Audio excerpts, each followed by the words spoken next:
It was really impossible to keep that invasion of vermin a secret very long. The whole field was alive, even on the surface. The rot was spreading. We weeded, uprooted, hoed more and more. It didn't do a bit of good. In the end, the news got around.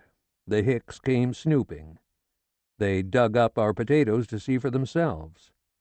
They sent samples of our produce to the prefect, with a police report on our strange goings-on.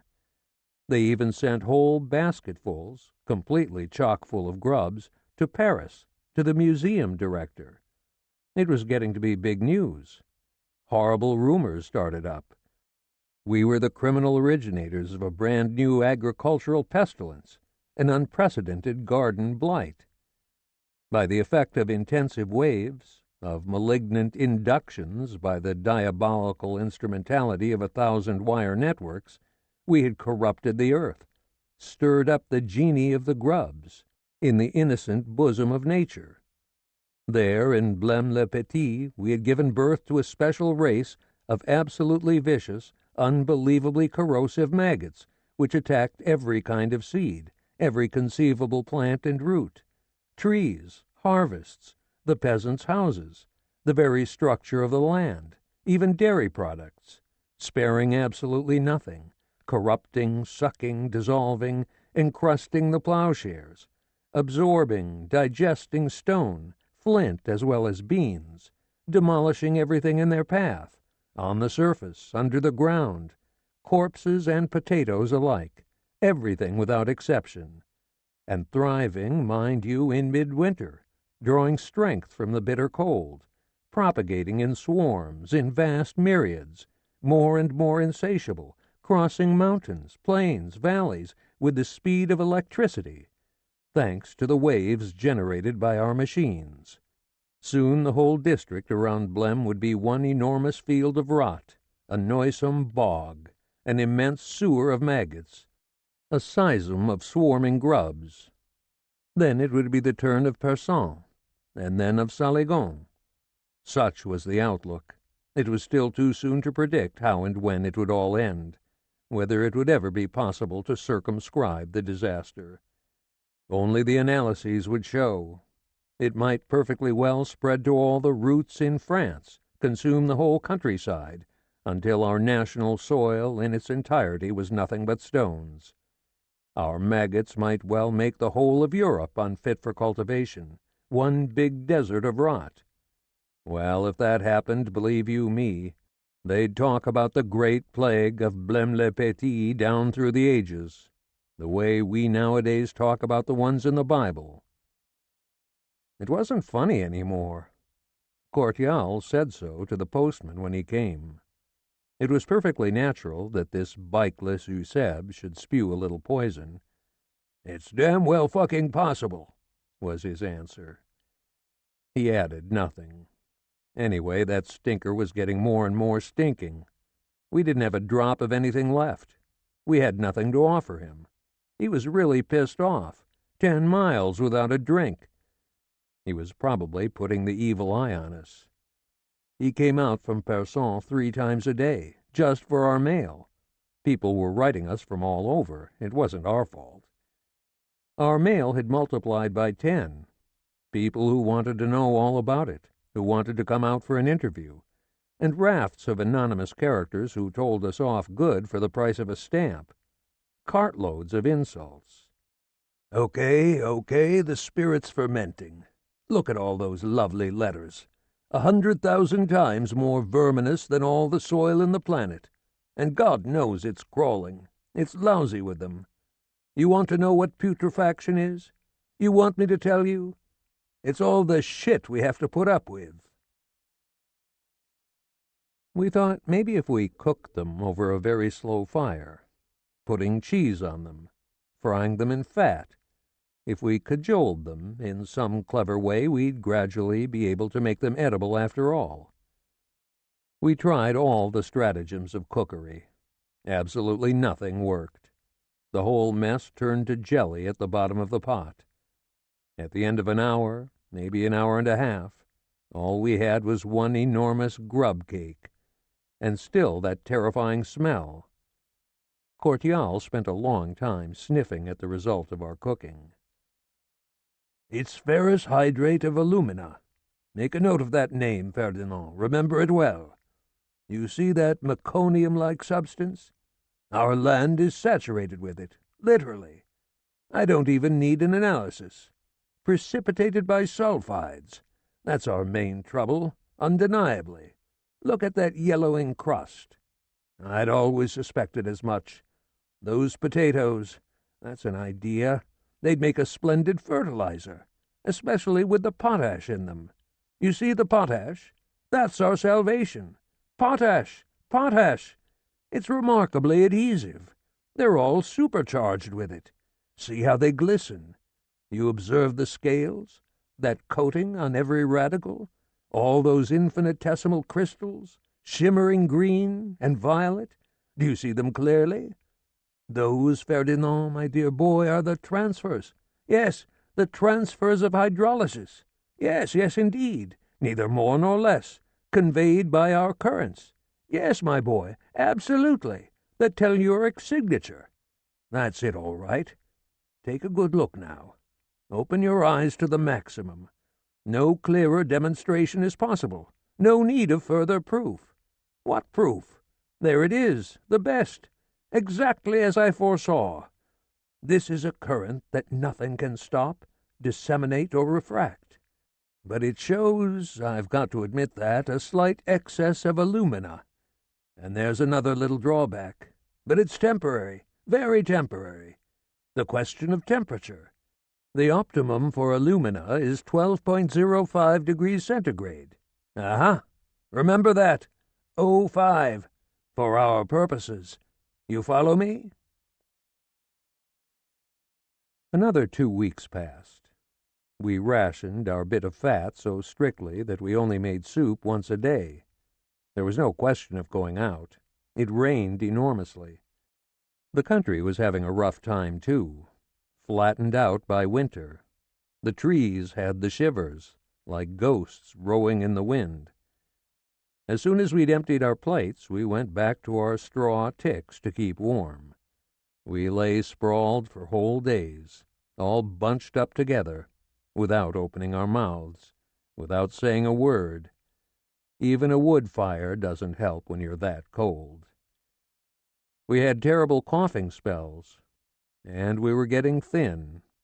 Our legs were like matchsticks, and so weak we couldn't move or chew anything. Starvation is no joke. The postman stopped coming. He must have had orders. We wouldn't have been so depressed if we'd had some butter, or even a little margarine. It's indispensable in the winter. About then, Courtial began to have terrible nausea, and when the cold got so intense and we were eating less and less. He had some kind of enteritis, really very bad. He had awful belly aches. He writhed in the straw. It wasn't from food. He talked it over with the old girl, and they took up the question of enemas. Should he take one? Or mightn't it be better if he didn't? "But you haven't got anything in your bowels," she said. "How can you have rumblings? Colic doesn't start up all by itself."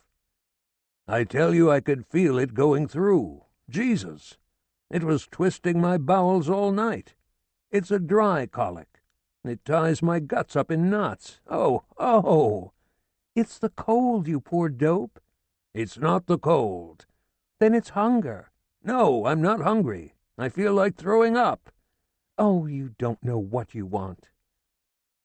He didn't answer. He burrowed into his straw. He didn't want to be talked to. In the agricultural line, there was really nothing more he could do.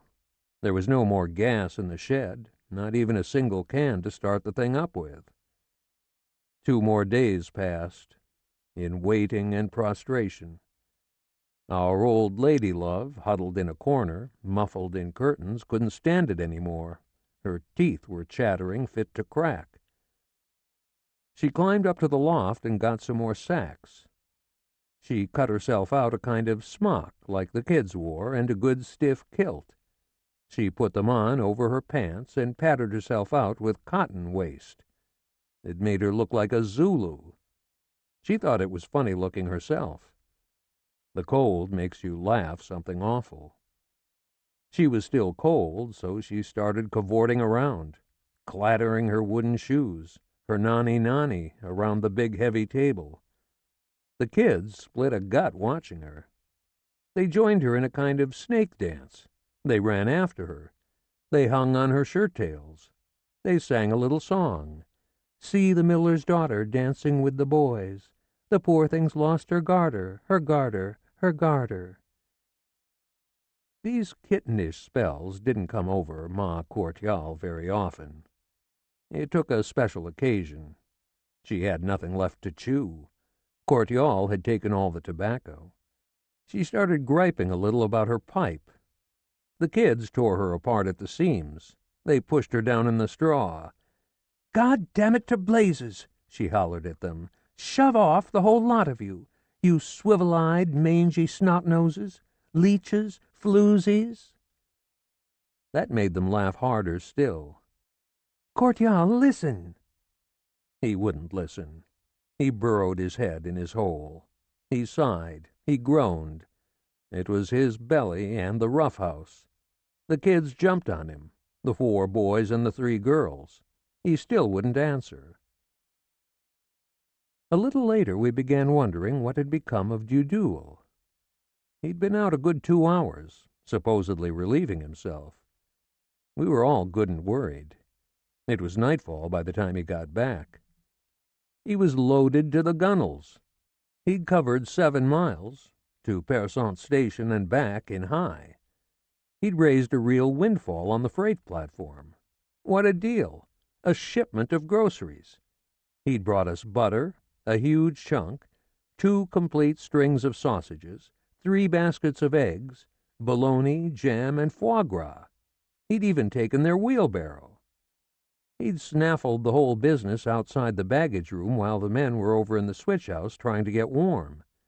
It hadn't taken Dudule 2 minutes to walk off with his whole cargo. The only thing missing was bread. But that didn't keep us from throwing a banquet, a real spread. We built our fire way up high. We threw on pretty near a whole tree. When he heard what was going on, de Pereire woke up completely. He got up to eat. He started guzzling so fast it took his breath away. He was holding his belly in both hands. "Oh my, oh my, oh my," he sighed from time to time. The old cutie didn't need to be asked twice either. In a few minutes she was so stuffed she had to lie down. She rolled over on the ground, from her belly to her back, very slowly. "Oh, gracious goodness, goodness gracious, Courtial. It won't go down. Was I hungry?" The kids kept going off to vomit in the corners. Then they came back and funneled in some more. Dudule's dog was so bloated up he was howling blue murder. "Ah, my children," de Pereire kept saying. "Ah, the dear little angels. Ah, my dear darlings. Oh, my, oh, my. It was high time, and there's nothing like it." He was in 7th heaven. "Ah, it was high time. Oh, my, oh, my. There's nothing like it." That was all he could say. He couldn't get over the miracle. It must have been about 5 o'clock. There was no sign of daylight when I heard Courtial stirring in the hay. He was getting up. I figured the time by the fireplace. The fire was almost out. I says to myself, "There he goes. He's hungry. He can't take the cold. He's going to make himself some coffee. We'll all have some. Bueno." He actually did make for the kitchen. That was perfectly natural. I hear him fiddling with the coffee pots. I felt like joining him and tossing down a cup. But between my nest and the door, the kids were all sleeping, bunched up together with their heads every which way. I was afraid of stepping on them. So I stayed in my hole. After all, I wasn't too cold. I was sheltered by the wall. I was catching less breeze than the old-timer. I was only frozen stiff. I waited for him to come back with a coffee pot. I'd stop him on the way. But he was taking his time. He was padding around in the distance. For a long time I heard him clattering pots and pans, and then I heard him opening the door onto the road. The thought passed through my mind, he's gone out to take a leak. I didn't get it. I kept waiting for him to come back. I was worried for a second. I almost got up, and then I fell back asleep. I was in a torpor. And then I had a nightmare. Deep in the bottom of my sleep, I was fighting with the old bag. She was having things her own way. I broke loose. She grabbed me again. What a battle! What a ruckus! I couldn't disentangle myself. The noise was awful. She had me in a drowning man's grip. She was cracking my head with her questions. I tried to shake her off, to cover up with straw, but the bitch was holding me. She latched onto my head, and she yelled, and she bellowed. She twisted my ears in her fists. She wouldn't let go. Where was her cordial? She yelled in all 15 keys. She'd just come back from the kitchen. She'd wanted some coffee. There wasn't a drop left, so she'd started raising hell. Everything was empty. He'd swilled it all up, the swine, every last cup, the 3 coffee pots, all by himself before going out. Hadn't he said anything to me? She kept at me. No, not a word. Which way did he go? Had I seen him in the yard? No. I hadn't seen a thing. Mésange jumped up with a bang and started blubbering. She'd had a crazy dream. She'd seen the boss, Cordial, riding on an elephant. This was no time to fall for such hooey. We tried to remember what he'd said that evening. He'd eaten enough for a regiment, we remembered that. Maybe he'd been sick. Maybe he'd passed out. It was mighty cold out there. We started listing the possibilities. A stroke? We didn't waste any time. We went looking for him with the kids. We searched all through the straw, every corner of the house, the outbuildings, the 2 barns, and the experiment shed. He wasn't anywhere. We went out across the fields, the immediate vicinity, and then a little farther. Some went up toward the hillside, searching every gully and clump of trees. The rest combed the plateau like they were picking berries. We sent out Dudul's dog. No hair or hide of Cordial. We reassembled. We searched the little woods, bush by bush. He often went roaming around through there. Just then one of the kids noticed something written on the big panel of the front door. Good luck, in chalk, in big capital letters. That was his handwriting, all right. At first the old lady couldn't make head or tail of it. She kept mumbling, good luck. She couldn't stop. What does it mean? Why, good Lord, why, he's blown. Suddenly it hit her between the eyes. Say, who does he take me for? Heavens above! Good luck! What's that again? Good luck? He wishes me good luck? He says that to me? Say, that's stinking. Oh! She was outraged, absolutely furious. Why, it's monstrous. His Highness blows. He steps out. He takes a little trip.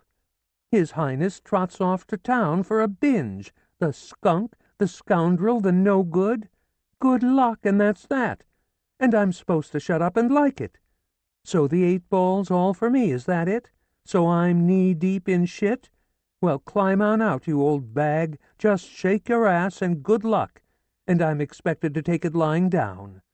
What do you say, Ferdinand? What do you think? Of all the rotten, stinking gall. The kids were doubled up, listening to her raving. I didn't want to stir up the explosion. I let her cool off some. But I says to myself inside, The poor bastard was sick of us. He was fed up on farming, too. He's cleared out fast and far. We won't be seeing him again so soon." That was my hunch. I remembered some of the things he said. They pinched me hard. Sure, he talked a lot of hooey, but maybe all the same he'd finally gone through with his great decision. The skunk, leaving us to sink up to our necks in shit. That was his way. He was plenty underhanded, vindictive, deceitful, worse than 36 Bears. It was no surprise to me. I'd always known it. "The details are unimportant. They clutter up our lives. Decision is what counts. The great decision, Ferdinand, the great decision, you hear me?" I heard him. It was all a lot of gas. But suppose he'd really cleared out once and for all? Wouldn't that be stinking? Wouldn't that be low down? How are the rest of us going to get out of this mess? The old lady was dead right. What could we do with this telluric junk? Not a thing. If they all came around accusing us of stinking up the whole earth, what would we have to say for ourselves? We'd be out on our ass. He with his glib tongue. Maybe he could bamboozle the cannibals. Maybe he could spellbind them. But us? We didn't have a chance. We were knocked for a loop. We tried to figure it out. Gradually, the old lady calmed down. The kids searched the joint again. They went up in the loft. They turned over all the hay. Will he come back? Won't he come back? That was the chorus. In Blem, he didn't have his cellar to hide in like at the Palais Royal. Maybe he hadn't gone far. Maybe it was just some fool idea, a little spell of lunacy. Where would we and the kids go if he didn't come back at all? What with thinking it over, the old girl began to feel more optimistic. She told herself that it couldn't be. He had some heart, after all. It was just some idiotic trick. He'd be back soon. We began to take hope. For no good reason, except there was nothing else to do. The morning was getting along. It must have been about 11. The lousy postman shows. I saw him first. I was looking out the window, kind of. He comes up. He doesn't come in. He just stands outside the door. He motions me to come out. He's got something to tell me. I should hurry. I beat it out. He's waiting under the arch. He whispers to me. He's all excited. "Quick, quick.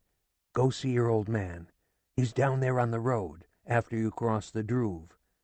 On the way up to Saligon. You know the little wooden footbridge? That's where he is. He's killed himself. The farmers at Les Plaquets heard him. Jean Arton and the kid. It was just after 6 o'clock, with his gun, the big one.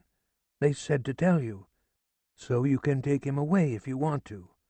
I haven't seen a thing, understand? They haven't either. They heard the shot, that's all.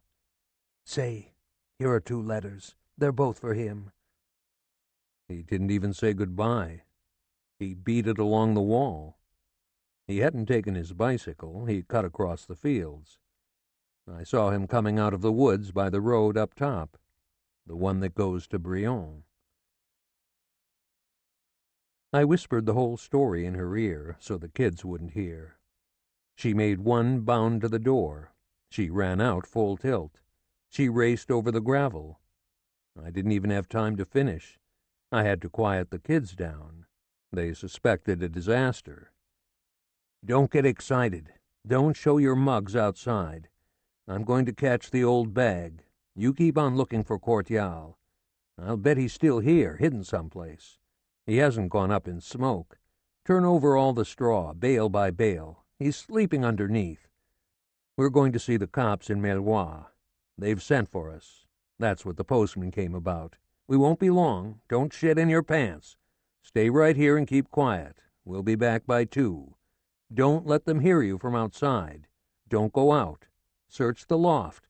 Take a look in the stable. We didn't look in the bins."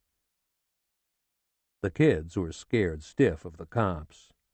That way I knew they wouldn't trail me. They smelled a herring all right, but where? They had no idea.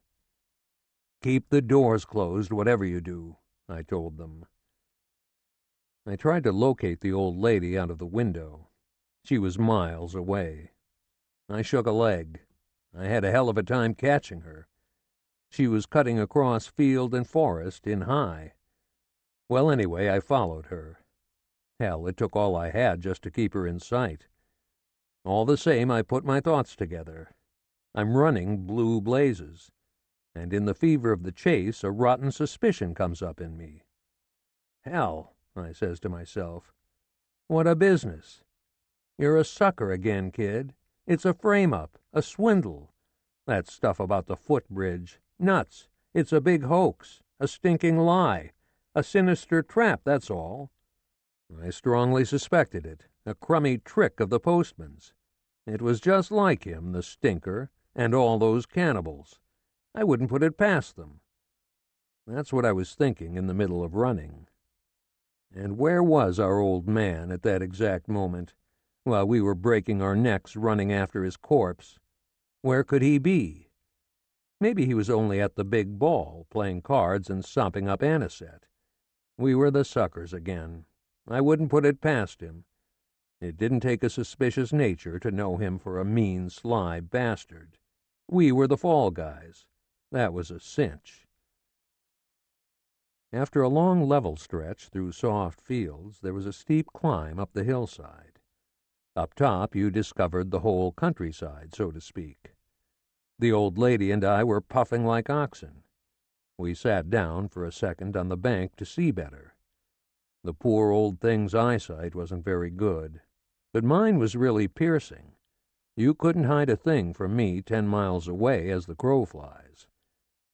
From up top there, all the way down the slope, the Druve flowing at the bottom, the little bridge, and then the bend of the road. That was the place. I could see it plain as day. Right in the middle of the road, kind of a big bundle. I was dead sure. Maybe 2 miles away it stood out against the gravel. And right that minute, the second I saw it, I knew who it was. By the frock coat, the gray one, and the rusty yellow pants. We beat it lickety-split. We ran down the hill. "Keep on going," I said. "Go straight ahead. I'm going to turn off. I'll take the path."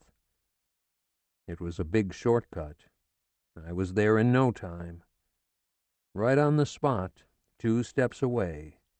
He was all shrunk, all shriveled up in his pants. It was him, all right. But the head was a mess. He'd blown it all to hell. He'd hardly any skull left. Point blank. He was still holding his gun. He was hugging it in his arms. The double barrel went in through his mouth and passed straight through his head. It was like hash on a skewer. Shreds, chunks, and sauce. Big blood clots, patches of hair. He had no eyes at all. They'd blown out. His nose was wrong side out. Nothing but a hole in his face, all sticky around the edges, and plugged up in the middle with a lump of coagulated blood. A big mash. And trickles oozing all across the road. It was flowing mostly from the chin, which was like a sponge. Even in the ditch there was blood. Puddles in the ice. The old lady took a good look. She just stood there. She didn't say boo. So then I decided to do something. "We'll move 'em up on the bank," I said. The 2 of us went down on our knees. First we tug at the bundle. We try to dislodge it. We tug a little harder. I pull on the head. It wouldn't come loose. We weren't getting anywhere. It was stuck too solid. Especially the ears were welded fast. The whole thing made a solid block with the ice and the gravel. We could have unfastened the trunk and the legs by pulling hard enough, but not the head. The hash. It was one solid brick with the stones on the road. It couldn't be done. The body bent crooked like a Z. The head impaled on the gun barrel. First you'd have to straighten him and get the gun out. His back was all bent. His ass was wedged between his heels. He'd spasmed as he fell. I look around. I see a farm down below. Maybe that was the one the postman had mentioned. Le Plaquet. I says to myself, that's it. That's the place all right. Hey, you stay right here, I tell the old witch. I'm going to get help. I'll be back in a minute. They'll give us a hand. Don't move. That must be Jeanne's farm. They're the ones that heard it. So I come up to the house. First I knock on the door, then on the shutters. Nobody seems to notice. I try again. I double back to the stables. I go right into the yard. I knock. I knock some more. I yell. Still no sign of life. But I could feel there was somebody around. The chimney was smoking. I shake the door with all my might. I tap. I clatter on the window panes. I'll tear the shutters down if they don't come. And then a face peeps out after all. It's the Allerton kid, by a first marriage. He's not taking any chances. He just barely shows himself. I tell him what I want. Could they give me a hand carrying him? Just those few words send her sky high. She won't allow it. She comes to life. She wouldn't even think of touching it. She won't even let her lousy brat answer me. She won't even let him go out.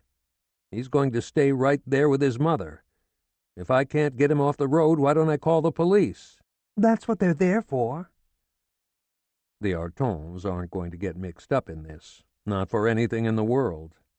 They haven't seen a thing or heard anything. They don't even know what I'm talking about. Old Lady de Pereire up there on the embankment watched me parleying. She let out terrible screams. She was making a disgusting stink. That was the way she was. After the first shock, you couldn't hold her. I pointed her out to the two savages, the poor woman in despair. Do you hear that? I suppose you can't hear her. Her terrible grief. We can't leave her husband out there in the muck, can we? What are you afraid of? Good God, it's not a dog. He hasn't got rabies. It's not a calf. He hasn't got hoof and mouth disease. He's killed himself, and that's that. He was perfectly healthy. He hasn't got the glanders. The least we can do is shelter him in the barn for a while, till they come and take him away. Before the traffic starts up, they'll run him over. Those shitheels were adamant. The more I tried, the more pig-headed they got. No, no, they yelled. Certainly not. They wouldn't take him in. Not on their property. Never, never. They wouldn't even open the door for me. They told me to beat it. They were burning me up. So I says to this rotten bitch, all right, that'll do, madame. I see. You won't help. That's your last word, you're sure? All right, it's your ass. In that case, I'm going to stay right here. That's right. I'll stay a week. I'll stay a month. I'll stay as long as I have to. I'll yell until they come. I'll yell so everybody can hear me. I'll tell them it was you, that you engineered the whole thing. That got them. Christ, were they scared. They were shitless. And I went right on. I wasn't going to stop. Those scums made me so mad I'd have thrown an epileptic fit to show them. They didn't know how to make me shut up. The old lady up on the bank was shouting louder and louder. She told me to hurry. Ferdinand, hey, Ferdinand, bring hot water, bring a sack, a cloth. The only thing those two bastards were willing to do, in the end, after my song and dance, and to make me let go their blind, was lend me their wheelbarrow on condition that I'd positively bring it back that same day, rinsed, cleaned, and scrubbed with Javel water. They said it over and over. They repeated it 20 times. So I toted the thing up the hill. I had to come back down to ask for a trowel, to pry the ear loose, to break up the lumps. Little by little we made it, but then the blood began to gush again. It flowed profusely. His flannel vest was one big jelly, a pudding inside his frock coat. The gray was all red. But the worst was getting the gun out. The barrel stuck so hard to the enormous plug of meat and brains, it was so completely wedged into the mouth and skull, that it took the two of us. She held the head on one end, and I pulled at the butt on the other. When the brain let loose, it gushed out even harder. It dripped down sideways. Steaming, it was still hot. A stream of blood spurted from the neck. He'd impaled himself completely. He'd fallen on his knees. He'd collapsed like that, with the barrel deep in his mouth. He'd stove his whole head in. Once we got him loose, we turned him over on his back, belly and face up. But he folded again. He was still like a Z. Luckily, we managed to squeeze him in between the sides of the wheelbarrow. We still had trouble, though, with the neck, the stump of the head. It kept dangling against the wheel. The old girl took off her petticoat and her heavy kilt to bundle up his head in, so it wouldn't drip so hard.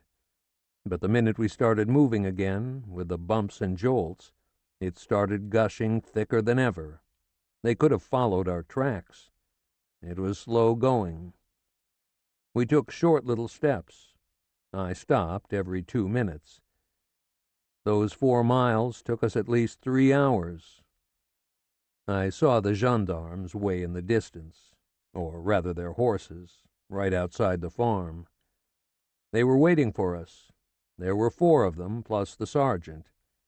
And besides, there was one in civilian clothes, a big guy I didn't know. I'd never seen him before. We were crawling. I wasn't in any hurry at all, but we finally got there. They'd seen us coming, all the way down from the ridge. They must have spotted us even before we went into the woods. "Okay, leave the wheelbarrow in the doorway, you little stinker. This way, both of you. The inspector'll be here in a little while. Put the handcuffs on him, and her too." They shut us up in the barn. One of the cops guarded the door. We waited several hours in the hay. I could hear the mob collecting in front of the farm. The village was crowding up. They were pouring in from all directions. Some of the hicks must have been right there under the arch. I could hear them talking. The inspector hadn't come yet. The sergeant came and went, getting madder and madder. He was making a show of activity while waiting for the orders. He was dishing out orders to his men. "Push back the crowd and bring me the prisoners." He'd already questioned all the kids. He had us brought into him, and then he sent us back to the barn. After a while he hauled us out for good. The bastard browbeat us. He was eager beavering.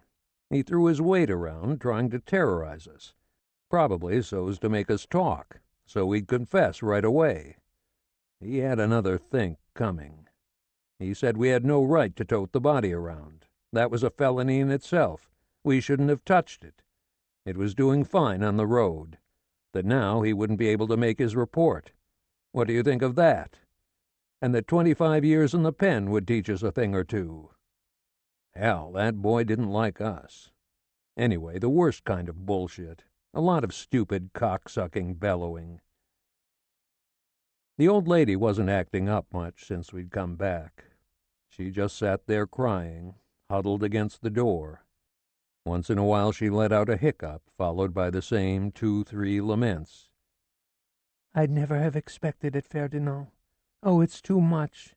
Too much misery, Ferdinand. I haven't the strength. No, I can't go on. I can't believe it. I can't believe it's true, Ferdinand. What do you think? Is it really true? Do you think it's true? Oh, no, it can't be." She was really stunned. She was out for the count. She was goofy cross-eyed. But when that cop started in again, calling us criminals in his stupid hayseed accent, that stirred her up. Worn out as she was, she bridled at the affront. Christ! She bounded like a tiger. She was in form again. "What's that? What's that?" she flung at him. "I don't quite follow you. What's that you say?" She shoved her face into his. "What's that you're telling me? That I did him in? Why, you've been drinking, my good man. You've got your nerve with you. Or are you crazy, the whole lot of you? What's that? You're accusing me of killing that scoundrel, that gallows bird? I'll remember that one. Oh, it's rich. I'll have to write it down. That stinker who's been my misfortune and nothing else but. He's the murderer. He's been murdering me for years. Vampire? He's the vampire. And not just once, not 10 times, not 100 times, but 1,000 times, 2,000. Why, he was murdering me every single day before you were even born. I ran myself ragged for that man, tore my guts out. I went hungry for weeks on end so they wouldn't take him away to Rangy. All my life, you hear? Tortured, abused. That's right, crushed. Yes, all my life for that skunk. I did everything in my power to save him. Everybody knows that. Why don't you keep your questions for them, for the people who know us, who saw what I did? Go to the Palais Royal. Go to Montretout. They know me. They know all I did, all I went through. Ferdinand can tell you. He's young, but he understands. I performed miracles, monsieur, to keep him from falling back into the gutter. Miracles and dishonor. That was his nature. He wallowed lower than a pig if you turned your back for half a minute. He fell into every cesspool. He couldn't help it. That's right. I'm not afraid to say it. He was a dung heap. I've nothing to hide. Anyway, everybody knows it. He had no shame, heavens above. Every evil instinct, every last one, the vilest, things you gendarmes are too young to understand. You're even too young to hear about them." She looked the cops up and down. Her hair was loose. It fell down over her eyes in scraggly gray wisps. She was sweating hard. She reeled a little. She sat down. "You fellows think it's decent the way he ended up? Is that all you've got to say? Treat me like a whore? That's my reward. If you knew about the debts." "Ah, that's news to you? He didn't give a good goddamn. Bills, bills, bills. You go pay them, you old crab. And always new ones pouring in. Break your back. That's what you're good for. Double talk, cock and bull stories, sleigh rides, hokum, liquor. That's how he lived. That's all he knew. Swindling and low living. He hadn't an ounce of feeling." She was convulsed with misery, bellowing between spasms. "It was me that saved his house to the bitter end. If I hadn't fought for it, it would have been sold centuries ago. He couldn't control himself. The dirty bastard took advantage of my being so sick just then that I didn't know what was going on. He unloaded. He drank it all up. He sold us out bag and baggage. Ask if it's not true, if I'm a liar. He never spared me anything. Never. He couldn't. It was second nature with him. He had to torture me. All for his whores, for his vices, his horses, his races, his damn foolishness, his drinking, and I don't know what else. Generous? He gave to strangers. It was all the same to him as long as it went out fast. It slipped through his fingers. I could be on my deathbed. He didn't care. That's what he always wanted. 30 years it went on. 30 years I put up with it. 30 years isn't 5 minutes. So now I get accused. After all the vilest affronts, after all I've suffered. Oh, no, it's too much." The enormity of the thing sent her into hysterics again. "What's that? What's that? It can't be. So now he disfigures himself. He shoves off. He makes hash of himself, and I'm the guilty party? My, oh my, that takes the cake. It's enough to make your hair stand on end. What a filthy business. To the very end that stinking rotten clown has poisoned my existence. You can say that again. But I'm not going to take it lying down. I'm still here. It's up to you. Hold the fort, you old mule. There won't be anything left, not a crumb, nothing but debts, nothing but debts. He doesn't give a damn as long as he can spend. He took everything I had. Ferdinand knows all about it. He saw how the land lay. He saw how I toiled and struggled and racked my brains to the very last minute, so as not to leave Montretout, so as not to come to this stinking hole and bury myself with his potatoes, all in vain. He was dead set on disaster. Ferdinand knows that, too. I've wasted my life. I've lost everything for that jack-in-the-box, that unbelievable scoundrel. My position, my career, my profession, my friends, everything. My parents. Nobody wanted to see us any more, except a bunch of cutthroats, a gang of crazy hoodlums, escaped from the bug house. I ruined my health. First my operation, and I've aged 20 years in the last 6 months. Before that I never had anything wrong with me. I didn't know what a cold was. I could digest anything. I had a stomach like an ostrich. But what with one disaster after another, that's all he ever brought home, and there was never an end to it. We'd hardly finished one, whoops, he'd dream up another, loonier than the last. It undermined my resistance. That's not hard to understand. I was operated. It was bound to happen. They warned me at Péance. Don't keep on with that kind of life, Madame de Pereire. It'll turn out very badly. Take it easy. Take care of yourself. Avoid worry. Ah, go shit in your hat. It got worse from year to year. Never a moment's peace. Nothing but lawsuits, summonses, green papers, yellow papers, creditors at every door. Persecuted. That's the life I've had. Persecuted day and night. Exactly. Hunted like a criminal. For his sake. Always for him. Who could bear up under that? I haven't had a good night's sleep in 20 years, if you want to know. That's the honest truth. Everything's been taken from me. My sleep, my appetite, my savings. I've got such flashes I can't stand up. I can't take a bus any more. I'm sick to my stomach right away. Any time I try to hurry even on foot, I see stars. And now they tell me I'm the murderer. That's the prize package. My advice to you is to think it over before you say such things.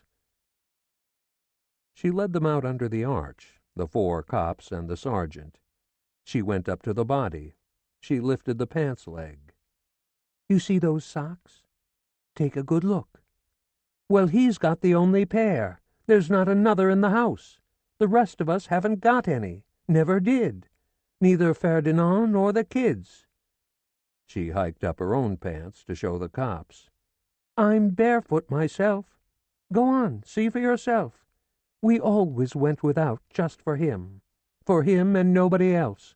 He took everything. We gave him everything we had. He had everything, always did. 2 houses, a magazine, at the Palais Royal, motors, thousands of gadgets and infernal majuguses. God knows how much they cost. The skin off your ass, the whole works, just to satisfy his whims. I can't even begin to tell you. I never crossed him. Don't worry, that's not why he bumped himself off. He was spoiled. He was rotten. That's right, rotten. You want electrical jiggers? All right, son, here you are. You think we should go to the country? Okay, we'll go. You want some more potatoes? Sure, go right ahead. It never stopped. Never a moment's doubt. It was cut and dried. His Highness couldn't wait. Wouldn't you want the moon by any chance? Splendid, my love, you'll have it. Always more fancy ideas, new crazes. You couldn't be more indulgent with a 6-month-old baby. He had everything he wanted, before he could even open his mouth. Ah, that was my weakness. Well, I've got my punishment. Ah, if I'd only known, if I'd known what you people were going to say, believe me, I'd never have brought him back. I don't know how the kid felt about it, but as far as I'm concerned, take it from me, I'd have sooner chucked him in the ditch. Then you wouldn't come around maligning me. That's where he ought to be, the rotten, filthy scum. That's all he deserves. I don't give a shit about going to prison. It's all one to me. I won't be worse off than anywhere else. But Christ almighty Jesus, no. Hell, no. I'm not such a sucker. That'll do. Come over here. You can tell all that to the judge. First answer my questions. We've heard enough talk. You say you don't know the gun he killed himself with, but you brought it back. And the kid, had he seen it? He'd rammed it into his head, eh? That's how you found it, isn't it? The two of you pulled it out, eh? How did it happen, according to you? Why, I never said that. I never said I didn't know the gun. It was up there over the fireplace. We'd all seen it the whole time. Ask the kids. Pipe down. I've had enough of your idiotic remarks. Let's get down to brass tacks. Name and destination. First, the victim. Date, place of birth. What was his name, anyway? Courtial? Courtial what? And where was he born? Reputation? Occupation? His name wasn't Courtial at all, she answered point-blank. It wasn't even de Pereire, or Jean, or Marin. He made that name up. It was like everything else. One more invention, a lie. What a liar he was, always, everywhere, still. His name was Léon Charles Pounet. That's his honest-to-God name. It's not quite the same, is it? Like me. My name is Honorine Beauregard, not Irene. That was just another name he dug up for me. He had to change everything. I can prove it. I've got the proof, all right. I'm not trying to pull the wool over your eyes. I never go anywhere without it. I've got my family booklet. I'll go get it. He was born in Ville d'Avray in 1852, September 24th. That was his birthday. I'll go over and get it for you. It's in my reticule. Come with me, Ferdinand. The sergeant was writing it out. Escort the prisoners, he ordered the two bulls. We passed in front of the wheelbarrow. We came back again. Can we take it in now? One of the cops asked. He shouted from under an arch. Take what in? The body, Sergeant. There's people all around it. He had to think it over. Okay, bring it in. Put it in the kitchen. So then they took him out of the wheelbarrow. They lifted him very gingerly. They carried him in. They laid him down on the tiles. But he was still all crooked. He wouldn't unbend. The old lady went down on her knees to look at him up close. She was sobbing hard. Her tears flowed in rivers. She caught hold of me with her handcuffs. She was overcome with grief. You'd honestly have thought she'd just noticed there was nothing left of him but hash. Oh, look, Ferdinand. She forgot the family booklet. She forgot about getting it. She just slumped there. Oh, God, he hasn't any head. He hasn't any head, Ferdinand. My darling, your head. It's gone.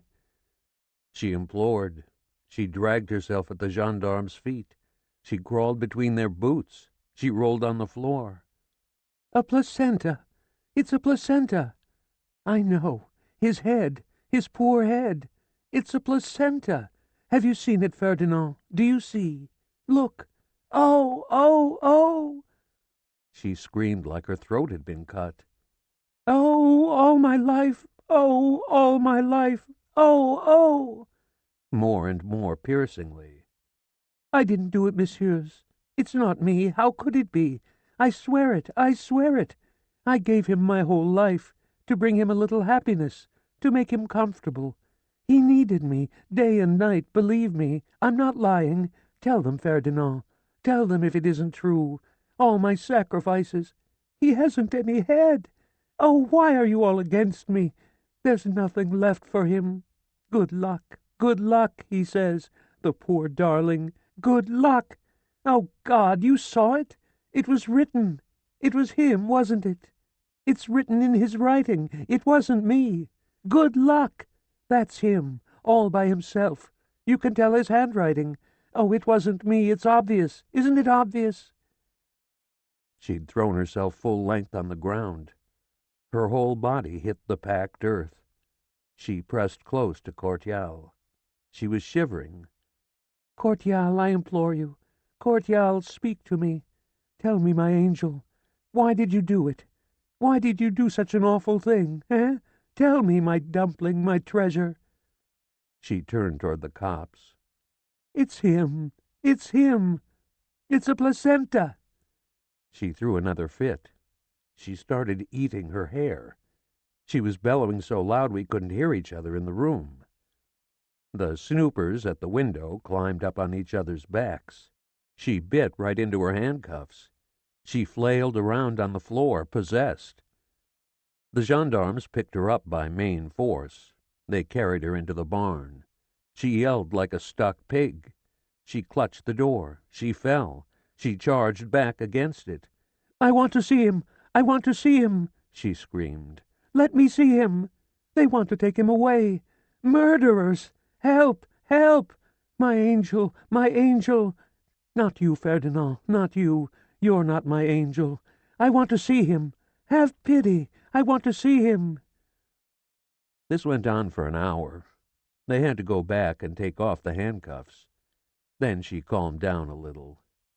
They didn't take mine off, though I promised to behave. In the afternoon, another cop came out on a bicycle. He'd been sent specially from Person. He told the sergeant again that we mustn't touch anything, that the prosecutor was coming, and not the inspector. Those were the orders from above. He also told us to get the kids' stuff ready. They'd all be leaving next day, first thing in the morning. They were expected in Versailles at a juvenile welfare home, the SPCC. Those were the orders. By 10 a.m., there wasn't to be one kid left on the premises.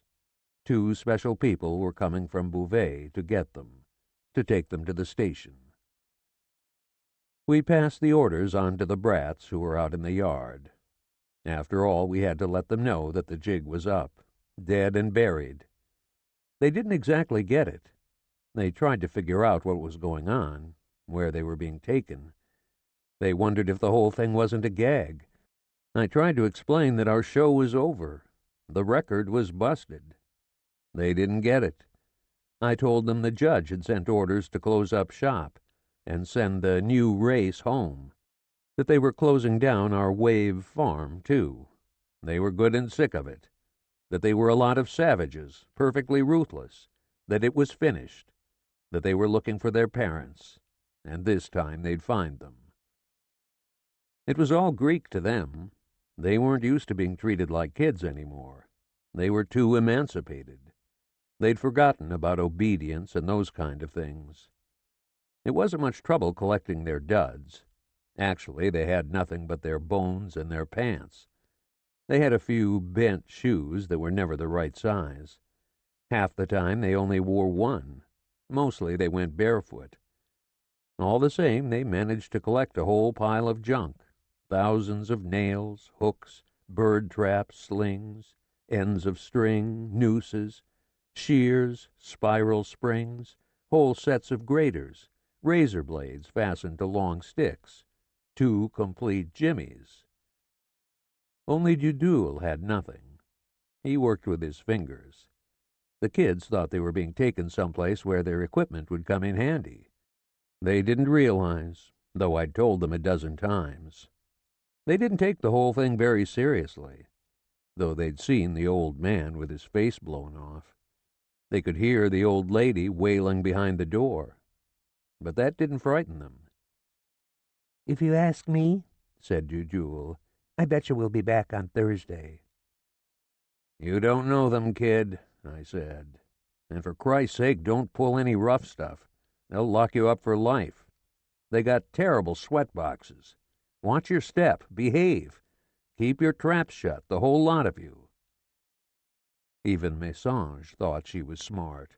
"Oh, go on, Ferdinand. That's a lot of hooey. They're sending us away so we won't see the funeral. It's the bunk. We'll be back on Sunday, when it's all over." I'd have asked nothing better. They packed all their little odds and ends. There was an argument about dividing up. They all wanted the rubber bands, the big, thick ones. They could peg a sparrow every time. They took lots of wire, pretty near 2 rolls, It was plenty heavy. But hell, there was still a whole trunkful in the shed. The 2 lady social workers turned up earlier than we expected. Kind of like nuns. No coifs, but high-necked gray dresses, both exactly the same, and fingerless gloves. And funny voices, too soft and very insistent. It wasn't dark yet. "So here we are, my dear children," said the skinnier of the 2. "We'll have to hurry a little. I hope you'll all be very well behaved. We'll have a lovely trip together." They lined up 2 by 2, but Dudul was all by himself in front. It was certainly the first time they'd ever been put in order. They asked them all their names. "And now we mustn't talk any more. We're all good little children. And what's your name, my dear?" "Mésange Sweetie Pie." It was perfectly true that the others called her that. They were still 9 in all, 5 boys, 4 girls. Dudul left us his mutt. They didn't want him in Versailles. All of a sudden they all broke ranks. They'd forgotten the old lady. She was still in her barn. They ran over and kissed her goodbye. Naturally, they cried some. It wasn't a very cheerful leave-taking, considering the circumstances. Mésange cried the most. "Goodbye, Ferdinand, goodbye. See you soon," they shouted back from the other end of the yard. The ladies rounded them up again. "My goodness, children, goodness me. Come along, little girls." Their last cries came to me from way down the road. "So long, pal, so long." Balls. Balls. I knew the score. Getting older is a crummy trick. Kids are like years. You never see them again. We locked up Dudul's dog with the old bag. The 2 of them cried together. He yammered the hardest. That day, honestly, take it from me, was one of the rottenest in my whole life. Balls. Once the kids were gone, the sergeant settled down in the kitchen with his men. They saw I was perfectly quiet. They took off my handcuffs. The body was next door. There wasn't anything to do because we had to wait for the prosecutor who was coming next day. There'd be a preliminary investigation, they said. The bulls talked it over. Anyway, they'd stopped bawling us out. And besides, they were hungry. They looked through the cupboards for food. They felt like gargling, too, but there wasn't a drop of wine. We lit the fire.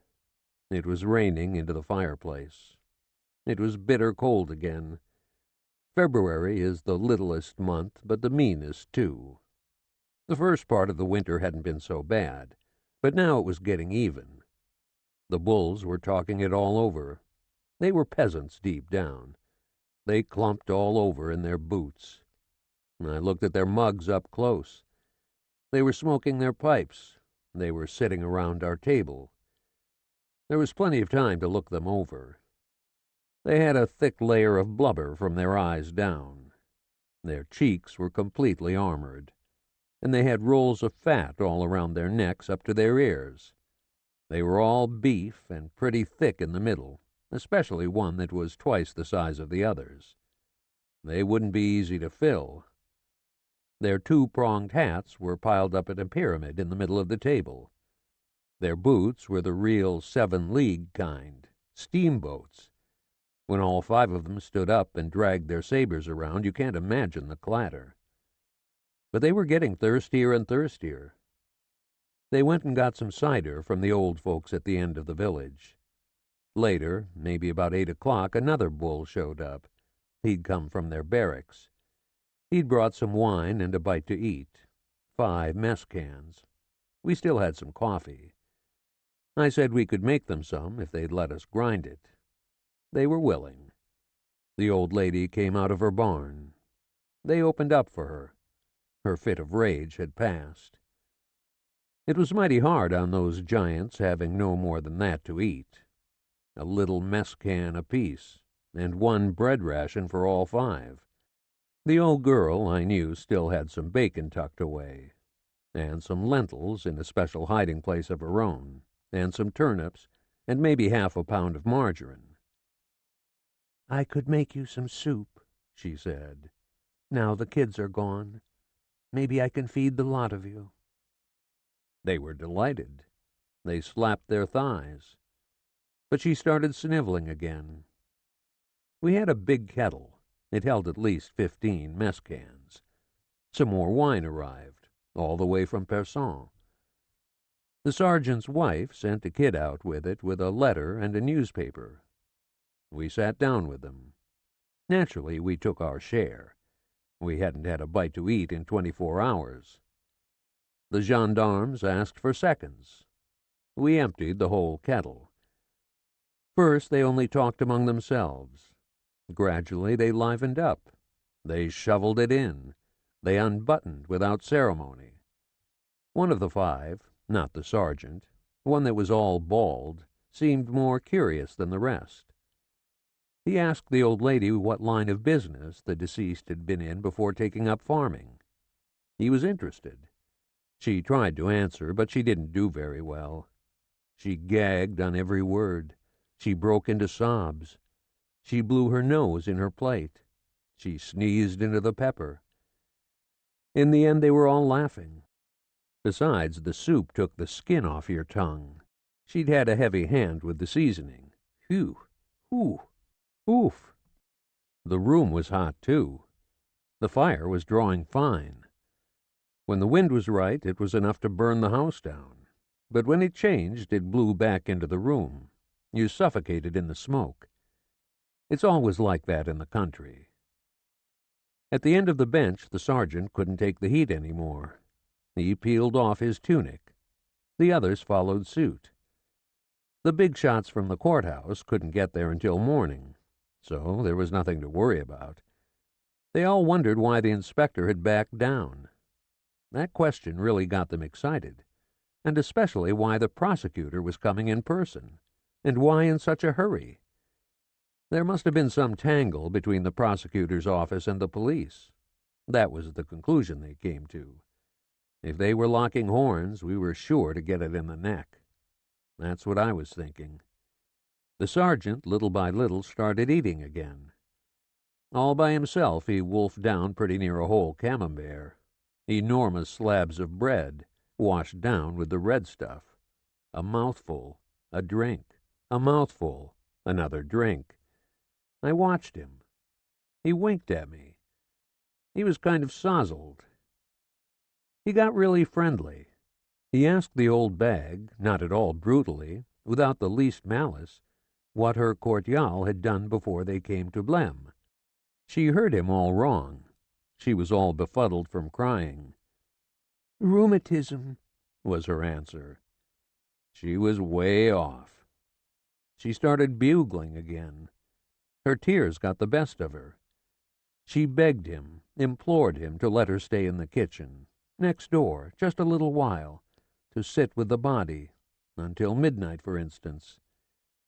We were all out of oil and kerosene.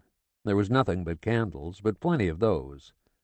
The kids swiped them all over the place every time they went out, whenever they dropped into a farm. They'd brought back every known caliber. There were plenty to choose from. The old lady wanted to light, too. The sergeant was sick of her yapping. Go on, but come back quick, right away. And don't set the place on fire. And don't touch the old man, eh? Or I'll lock you up in the barn again, for good." She went out. A minute later, when she didn't come back, one of the gendarmes got up to go see. What in hell's she doing? They wondered. I went with him. She was down on her knees, bent over the body. "Can't I cover him?" "Nothing doing," the bull said. "It's not that he scares me, but you're going to have to wrap him up. They can't take him away like this. I won't move him, I promise you. I don't need to touch him. I'd only like to put a cloth around him, that's all. A cloth under him and over his head." I wondered what she was meaning to use. Sheets? We hadn't any. We'd never had any in Blem. We had blankets, but they were rags, completely rotted away. We hadn't been using them in a long time. We slept in our clothes. They were all falling apart. The gendarme wanted no part of it. He told her to ask the sergeant for permission herself. But the sergeant was asleep. He'd collapsed on the table. We could see him through the door. The other yokels were playing cards. "Wait, I'll go," he said finally. "Don't touch him before I get back." But she couldn't wait. "Ferdinand, you go. Hurry up, son. Go look in my tick, you know, in the slit where I put the straw in. Stick your arm in at the foot end and rummage around. You'll find the big piece, you know, out of the Archimedes, the red one, bright red. It's big enough. It'll be big enough. It'll go all around him. Go get it quick. I'll be right here. Hurry up, quick." It was perfectly true. I found it right away. It stank of rubber. It was the piece she'd saved from under the ruins the night of the disaster. She unfolded it in front of me. She spread it out on the ground. It was still good canvas, only the color had changed. It wasn't scarlet any more. It had turned all brown. She wouldn't let me help her to roll Cortial up in it. She did it all by herself. She was careful not to move him. She slipped the cloth all flat under the corpse. Very gently, I've got to admit. She had all the yardage she needed to wrap him up completely, and the hash where the head was all closed in, too. The sergeant watched us. The other one had woken up. So then he yelled through the door, "Say, you hiding him again? Are you off your rocker?" "Oh, don't scold me, sir. Don't scold me, I beg of you. I've done my best." She turned toward him on her knees. "I haven't done any harm. Come and see. I haven't done any harm. Come and see for yourself. He's still there. Believe me, believe me. I beg of you, Mr. Engineer." She started calling him that all of a sudden, Mr. Engineer. She was screaming again. "He went up, Mr. Engineer. You people didn't see him. Naturally you don't believe me, but Ferdinand saw him. Didn't you, Ferdinand? How beautifully he went up. You remember, son? Tell him. They don't believe me. Mercy, sweet Jesus, I'm going to say a prayer. Ferdinand, Mr. Engineer, Holy Mary, Mary, Lamb of Heaven, pray for us. Ferdinand, I conjure you, tell the gentleman, will you? Come and pray. Come quick. Come here. It's the truth, isn't it? In the name of the Father, the Son, and the Holy Ghost. You know that one, don't you, Ferdinand? You know your prayers?" She was horrified. Her eyes gaped white. "You don't know it? Sure you know it. Forgive us our trespasses. Come along, together, there, as I'll forgive you. Come, as I forgive you. Say it after me, damn it, you little punk." At this she gives me a big clout. The cops next door were in stitches. "Oh, so you do know it, after all. He went up, Mr. Engineer. He went up. It was marvelous. He went up to 6,000 feet. I went up with him wherever he went. Yes, I went up. You can trust me. It's the honest truth, I swear. I swear it." She tried crossing herself. She couldn't make it. She got tangled up in her rags. In the hydrogen, dear sirs. You can ask anybody. I'm not lying." She prostrated herself beside the body. She threw herself square on top of it. She pleaded, "My poor darling, my poor love. They won't believe you any more. Oh, it's too awful. They won't believe you. I don't know how to tell them. I don't know what to do. I don't know how he went up. I don't know how far. I'm a hateful woman. It's all my fault. It's my fault, Mr. Engineer. Oh, yes, yes. I did it all. I did nothing but harm. He went up 200 times, 100 times. I can't remember, my love. 200, 600 times. I don't know anything any more. It's terrible. Mr. Engineer, 300, more, much more. I don't know." She threw her arms around him in the balloon cover. She clutched him convulsively. "Cordial! Cordial! I've forgotten everything." She clutched her throat. She started in on her head again, tearing out her hair by handfuls, rolling on the ground. She ransacked her memory. 3,000, 10,000. Jesus, Ferdinand, can't you say anything? It's too much. Holy fucking God!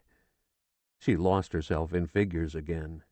Lieutenants, Ferdinand, lieutenants. That's what she was calling them now. In heaven's name. Ah, I've got it. She raised herself on her elbows. 222 times. Yes, that's it. 222. She fell back again. Nuts! I've forgotten everything. My life. My life. The bulls had to pick her up. They took her back to the barn. They closed the door on her. All alone like that, she gradually resigned herself. She even fell asleep. Later on, I went in to see her with the gendarmes. She started talking to us perfectly reasonably.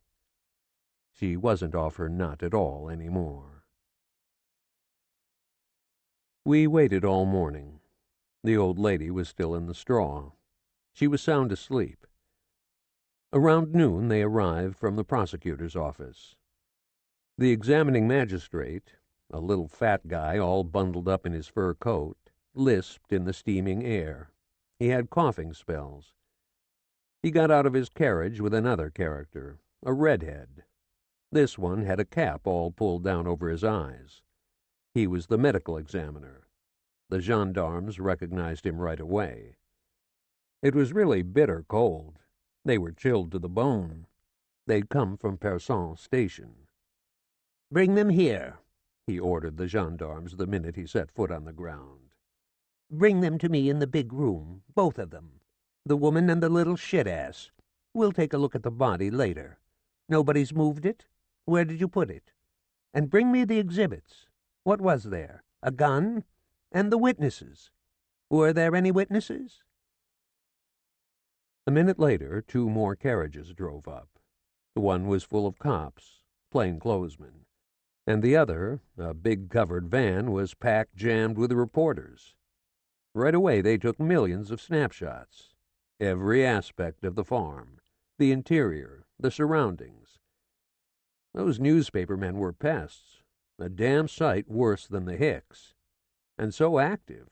They absolutely insisted. They went into hysterics on taking a flashlight picture of my mug, and then the old lady from every angle.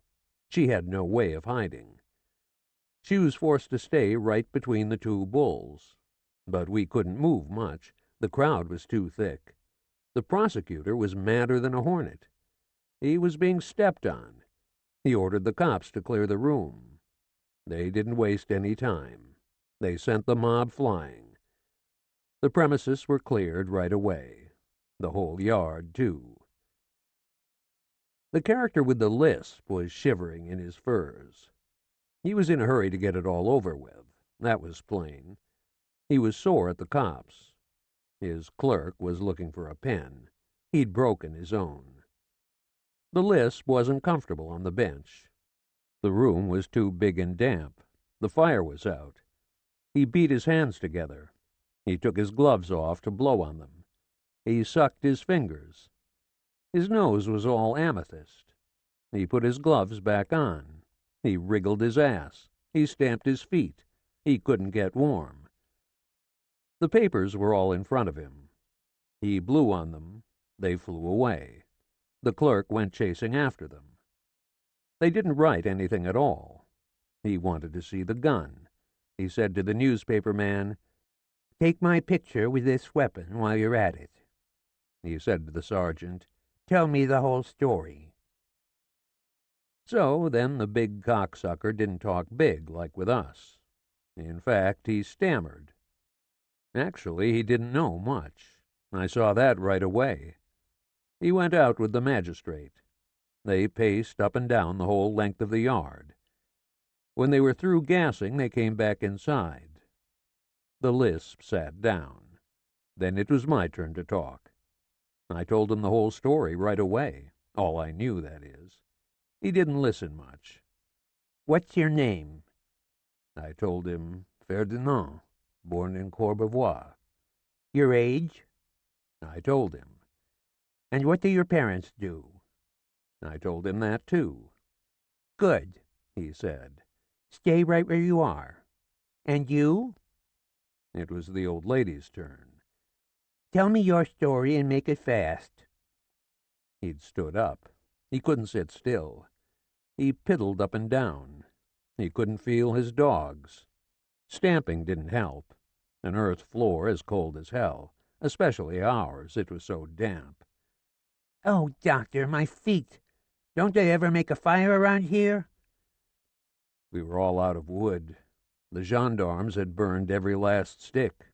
He cut the old lady short. Hell, I see you don't know very much. Never mind, never mind. We'll see about all that later. Bouvet will be soon, though. Okay, let's get out of here. Doctor, you've had a good look at the body? What say? Well, what do you think? What say?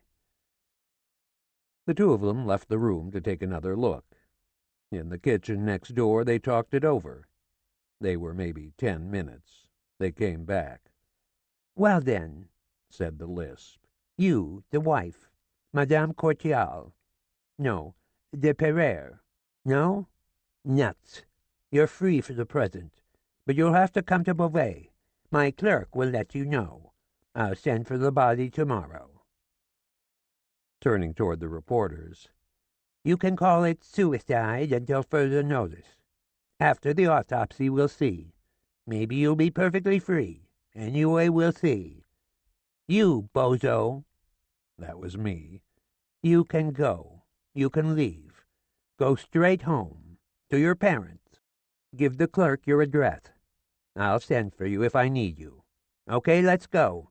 Sergeant, you will leave one of your men here. Only one, until the ambulance gets here. Let's go. Make it quick, clerk. Let's get going. Finished? The Fourth Estate? All reporters will please leave.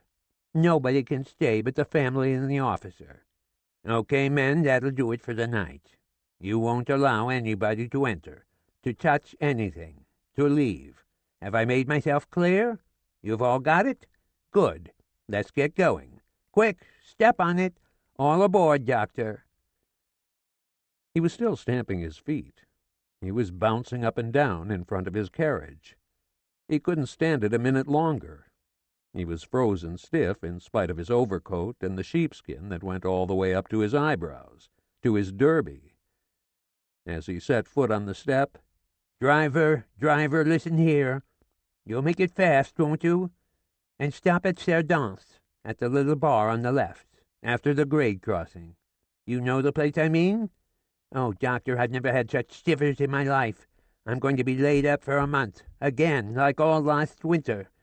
My, what I wouldn't give for a grog. Christ, they've murdered me in this dump. Did you ever see such an icebox? It's the limit. It's better outside. It's unbelievable. Ah, never fear, the stiff will keep. As they were starting, he stuck his head out again from under the big top. He took in the whole farm. The gendarmes at attention. Whip 'em up, driver. They drove off in a hurricane, heading for Persan. The bulls, the clerk, the plainclothesman didn't let the grass grow. They beat it, too, about 5 minutes later. The reporters came back. They took some more pictures. They'd been around. They knew the score. They were nobody's fools. They knew all the dodges. Hell, they told me. Don't worry. Anybody can see you had nothing to do with it. It's all a lot of red tape. Dumb routine. Window dressing. Don't mind them. They won't hold you half a minute. They've got to go through the motions, that's all. The old girl was glum all the same. We know those characters. It's not the first time we've seen this guy on the job. If he had any real suspicions, he'd have hung around longer. Besides, he'd have arrested you sure as shit. Oh, no, he wouldn't have hesitated. We know him. One shred of presumption and hoopla, he throws you in the clink. That's for sure. Doubt is that boy's middle name. He's got his feet on the ground. He's a shrewd article. You can't mess with him." "Then, my dear sirs, you're quite sure he won't come back? That it wasn't just the cold drove him away?"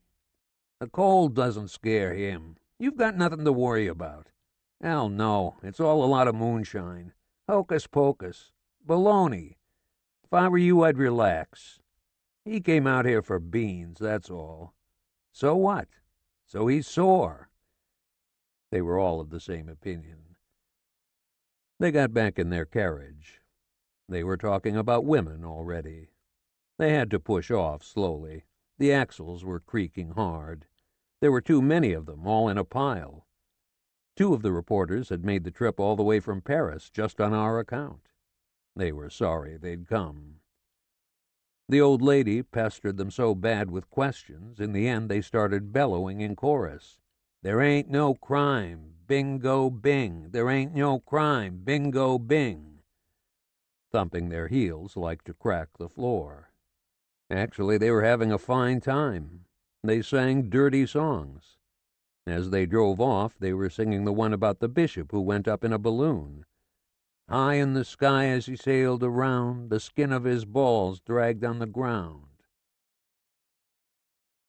The gendarme who'd stayed there on guard found another shanty in the village, completely empty, near the watering trough, where he could put his horse inside. He liked that better. Our stable was a wreck. All the rain came in, and the drafts whistled like an organ. His plug wasn't happy in there. She staggered. Her legs were folding with the cold. So he moved her, and then he came back, maybe an hour before supper time. He had something to tell us. "See here, you 2 jokers. Can you keep your shirt on a while? I've got to go to Thun." That was a village pretty far away on the other side of Berlot Forest. "I've got to get some oats. There's none left in my saddlebags. My sister-in-law's over there. She's got the tobacco store. Maybe I'll stay for supper. I'll be back a little later, but no later than 10. So don't get smart, you 2. I haven't a grain of oats. While I'm at it, I'll take the nag. She's lost a shoe. I'll stop in at the blacksmith's. Then I can ride back. That'll be quicker. You understand? You won't let anybody in?" We understood perfectly. He was bored out there with us. He thought he'd take a little time off. We wished him a fair wind. He passed in front of the farm, leading his plug by the bridle. I saw him disappearing in the distance. It was getting dark. The old lady and I lay low. We waited for it to be really dark to go out for wood. Then I made it quick. I pulled 3 slats at once off the fence. I broke them into kindling. But naturally they smoked. They were too damp. I went back in with the old lady. I was glad we had a chance to get warm. We needed it. But we had to keep our eyes closed. It stung too bad. She had calmed down after her session, but she was still kind of worried. "Do you think it's true?" she asked me. "You think the cops won't bother us any more? You don't think they've got some trick up their sleeves? You heard the way they suspected me, all of them, the very first thing. You saw them. Weren't they disgusting? Oh, my, oh, my." "Who, the cops?" "That's right, the cops." "Oh, the sergeant's nothing but a big yokel. The way he lost his tongue, bazing, in front of the prosecutors, in 2 seconds flat. He dropped out. He didn't know what had hit him. He hadn't a word to say for himself. The sap. What'd you expect him to talk about? He hadn't seen a thing. The reporters said the same thing. You heard them. They'd have noticed. They know the ropes. They'd certainly have warned us. They don't like that guy with the lisp. All they had was presumptions. Hot air. They wouldn't have farted out of here so fast if they'd thought they had anything on us. Hell no. Those bulls would still be here, it's perfectly obvious, and then some. You heard him, the lisp himself, on his way out, what he said to the others. It's suicide. That's all. Don't go looking for complications. The doctor said so, too. I heard him telling the little guy, "It was fired upward, my friend, upward." That was clear enough. He wasn't spoofing. That's all there is to it. No use looking for trouble. We got plenty. Yes, I guess you're right, she said very softly. But she wasn't convinced. She wasn't very confident. How are they going to bury him? First they do the autopsy, don't they? And then what? And what for, anyway, do you know? Are they still looking for something? I couldn't tell you. While they're about it, I wish they could take him back to Montretout. But it's too far now. If they take him to Beauvais, is that where the funeral will be? I'd have liked to have services. I'll ask them. Do you think they'll be willing? That was something else I didn't know. I wonder what a little service would cost in Beauvais. Only in a chapel, the cheapest class, for instance. It can't cost more than anywhere else. He wasn't religious, you know, but even so, they've tortured him enough. A little respect wouldn't hurt. What are they going to do to him now? Can't they see well enough as it is? He hasn't anything in his body, the poor man. It's all in his head, isn't it? Anybody can see that. Oh, it's so awful. She started wailing again. Ah, Ferdinand, my little friend, when I think that they could think such a thing. Oh, well, while they were at it, they couldn't use kid gloves, could they? Oh, it's all the same to me, now. But what about you? Do you think it's finished? With you, it's not the same. You've got to make your way. You've got your whole life ahead of you. It's not the same. You had nothing to do with all this. Goodness, no. They ought to leave you alone. Are you coming to Beauvais with me? I'd go if I could, but I can't. There's nothing for me to do in Beauvais. Remember what the lisp said. You'll go back to your parents. He said it twice. Well, in that case, no monkey business. Go, my boy, go. What'll you do when you get there? Look around for something? Naturally. I'll have to look, too. That is, if they let me go. Ah, Ferdinand, while it's on my mind. She had an inspiration. Come over here. I want to show you something. She climbs up on the stepladder, the little one. She disappears up the chimney to the waist. She pokes around in one of the niches. She dislodges the big brick. A lot of soot comes down. She shakes another stone. It moves, it jiggles. She takes it out. From the hole she takes some bills, and even some change. I hadn't known about that hiding place, and Courtial hadn't either. That was a safe bet. There were 150 smackers and a few 5-franc pieces. Right away she gives me a 50-franc bill. She kept the rest. I'll take the 100 francs and the change, all right? That'll cover my trip at least, and maybe my expenses at the church. If I'm there 5-6 days, it can't take any longer than that, can it?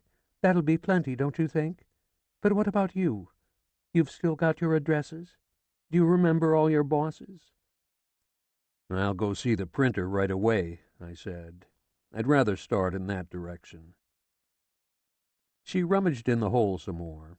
She took out another 20-franc piece. She gave it to me. Then she talked some more about Courtial. But she wasn't so excited any more. Ah, my little Ferdinand, you know, the more I think of it, the more it comes back to me, how fond he was of you. He didn't show it, that's a fact. You know that, too. It wasn't his way, his nature. He wasn't demonstrative. He wasn't a flatterer. You know that. But he was always thinking of you. In the worst situations he often told me so. Only a week ago. You know, Irene, Ferdinand is somebody I've got faith in. He'll never do us dirt. He's young, he's scatterbrained, but there's a kid that's as good as his word. He'll keep a promise, and that, Irene, that's rare. I can still hear him saying that. Ah, he appreciated you all right. He was sincerer than a friend, take it from me. And the poor man, believe me, he had plenty to be distrustful about. He'd seen a thing or two, and how he'd been deceived, in thousands of ways, one more disgraceful than the last. He could have been embittered. Never did he say an unfavorable word about you. Never the least unpleasantness. Nothing but compliments. He'd have liked to spoil you. But as he said one time when we were having a little chat, "Wait just a little while. Patience. I'll make that kid's fortune yet." Ah, how well he understood you. You can't imagine how fond he was of you. Me too, madame, me too. I know, Ferdinand, I know. But with you it's not the same. You're still a kid, luckily. Nothing is so sad at your age. Now you'll be starting out in life. You're only beginning. You can't understand. He loved you, too, I said. He often told me how terribly fond he was of you, that he couldn't do without you. Without you he didn't exist. Take my wife, he'd say. I laid it on pretty thick. I was trying to console her. I did my best. So then she gushes like a fountain. "Don't cry, madame, don't cry. This is no time. You've got to harden yourself. You're not through yet. You'll have to talk when you get to Beauvais. Maybe you'll have to defend yourself. It gets on their nerves when you cry. You've noticed. I'll have to look out for myself, too. You said so yourself." "You're right, Ferdinand. Boo-hoo, you're right. I'm stupid. I'm nothing but an old crazy woman." She tried to control herself. She wiped her eyes. "But he was really fond of you. Ah, believe me, Ferdinand. I'm not saying it to flatter you. You knew that, didn't you? You knew what a good heart you had deep down, even if he was hard sometimes, even if he was a little hard on us." "Oh, yes, I knew, madame." "And now that he's killed himself, it's so awful. Can you imagine? I can't believe it. It's incredible." She couldn't tear herself away from the terrible thought. "Ferdinand." She started up again. "Ferdinand, listen." She tried to find the exact right words. They wouldn't come. "Ah, yes, he trusted you, Ferdinand, and I trust you. And, you know, he didn't believe in anybody any more." Our wood wasn't burning at all. It smoked up the whole room. It popped, it flew in the air, it was going out. I tell the old lady, "I'm going to get some more that'll burn." I start for the barn. Maybe I'll find a dry faggot. I could rip out a piece of the wall, the inside wall. I start across the yard. I turn to one side to pass around the well. I look across the plain. I see something moving. Looked like a man. "It can't be the gendarme," I says to myself. "He wouldn't be back so soon. It's some tramp, some guy prowling around. Well," I say, "if he's looking for trouble—" "Hey!" I shouted. "Hey there! What are you looking for around here?" He doesn't answer. He disappears. So right there I turned back. I didn't even go so far as the barn. I had a feeling something fishy was going on. "Hell and damnation," I says to myself. "Beat it, kid." Quickly I tear off a hunk of fence. "That'll do," I says to myself. I run over. I go in. I ask the old bag, "You haven't seen anybody?" "No," she says. "No." At that very moment, in the window pane, not 2 yards away, I see a face staring at me. A great big face. I see the hat, too, through the glass, and the lips moving, but I can't hear the words. I move up with the candle. I throw the window wide open. That was brave of me. I recognize him right away. Christ, if it isn't our Canon, Fleury. It's him, all right, the nut. Him and nobody else. Shit! How'd he get here? Where on earth did he come from? He starts spluttering. He sprays me with spit. He gesticulates like mad.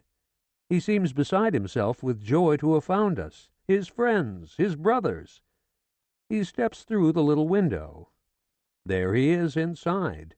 He's jubilant. He prances. He wiggle-waggles all around the table. The old lady didn't remember his phiz, or his name, or the circumstances. A little lapse of memory. "It's Fleury. Look, it's Fleury. The one with the diving bell. Don't you remember? Take a good look." "Ah, my goodness, it's true. Why, yes, it's him. Oh, Father. Oh, forgive me. Ah, so you've heard? Ah, why, of course it's you. Oh, I'm going out of my mind. I didn't recognize you. You haven't heard the awful thing?" It took more than that to stop him. He kept on prancing, hopping, skipping. He didn't pay attention. He did a big leap and then some little jumps. He jerked backward. He jumped up on the table. He wiggled around some more.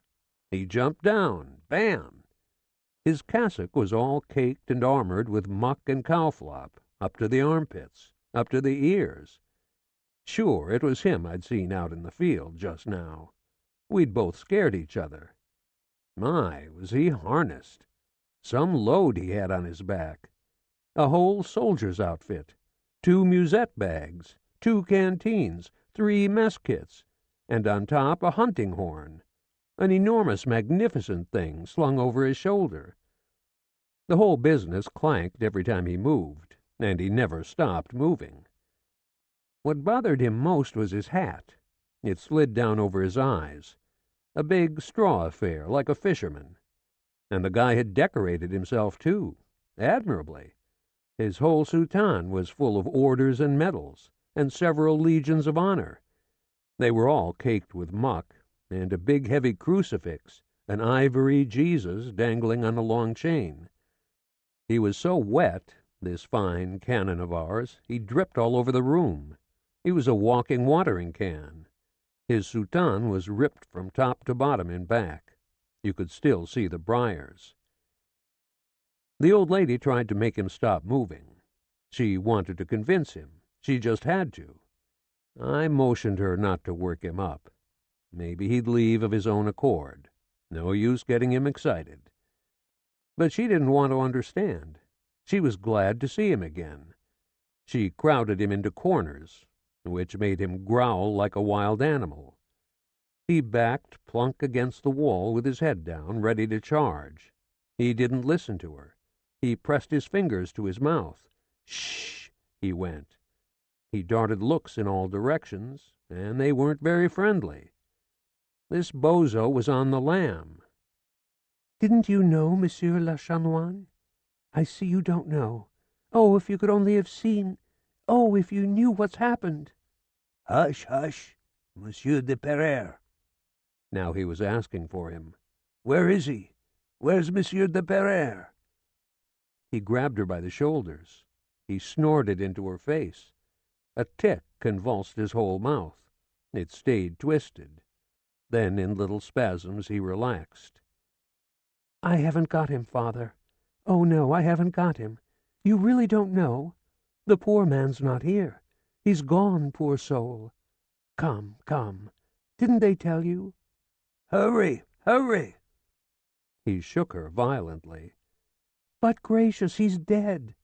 He's passed away, haven't I told you?" She'd met up with somebody that was even more pig-headed than she was. "I want to see him. I've got to see him." He had this obsession, and he wouldn't let go. "It's urgent. Shh, shh. Hurry up, hurry up." He tiptoed around the table. He looked on top and underneath. He looked up the chimney. He opened both cupboards. He tore out the keys. He battered the woodbox. He broke off the hinges. He was frantic. He couldn't stand being crossed. His tic made his whole lip curl. Father, don't do that." She kept trying to convince him. "Ferdinand, I implore you, tell Father Fleury. Isn't he dead, boy? Tell him." She latched onto his musette bag. "Go look on the door. It's written there. Tell him if it's not true, Ferdinand. Good luck." She grabbed him by the hunting horn. He dragged the whole place after him. The old bag, the table, the chairs, the dishes. "Enough, Enough of your insolence. You're insolent whelps, the whole lot of you. I want the director. J'en ai trop cordial. Can't you hear me? Him and nobody else. Heavens, he's expecting me. He wants to see me immediately. We have an appointment. He threw her off in his rage. She went careening into the wall. Enough! I want to talk to him. You can't stop me. Who's going to stop me? He hiked up his soutane. He rummaged through his pockets. He took out little scraps of paper, crumbs, newspaper clippings. He stayed like that on his knees in feverish confusion for a long time. He spluttered. He counted the papers one by one. He smoothed them out. He flattened them. He rolled some of them up into little spitballs. Hush! He started in again. He didn't want us to move. There it is. It's authentic. What? Haven't you any eyes in your head? It's a genuine Pharaoh manuscript. This here. He hands me a pinch of it. There you are, my boy. He pressed a spitball, 2 spitballs, into the hollow of my hand. The director! Hell, there he goes again. His fury was mounting. He reared up. He jumped back on the table. He shouted for cordial at the top of his lungs. He put the hunting horn to his lips. He blew one big blast and several raucous farts, and then a few squeaks and short hiccups. He's coming! He hears me! 10 times, 20 times in succession. He grabs me by the coat. He slobbers in my face. He blows in my eyes. Christ, does he stink!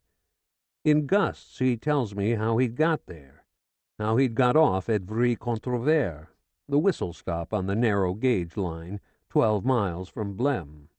They were after him. He pesters the life out of me trying to prove it.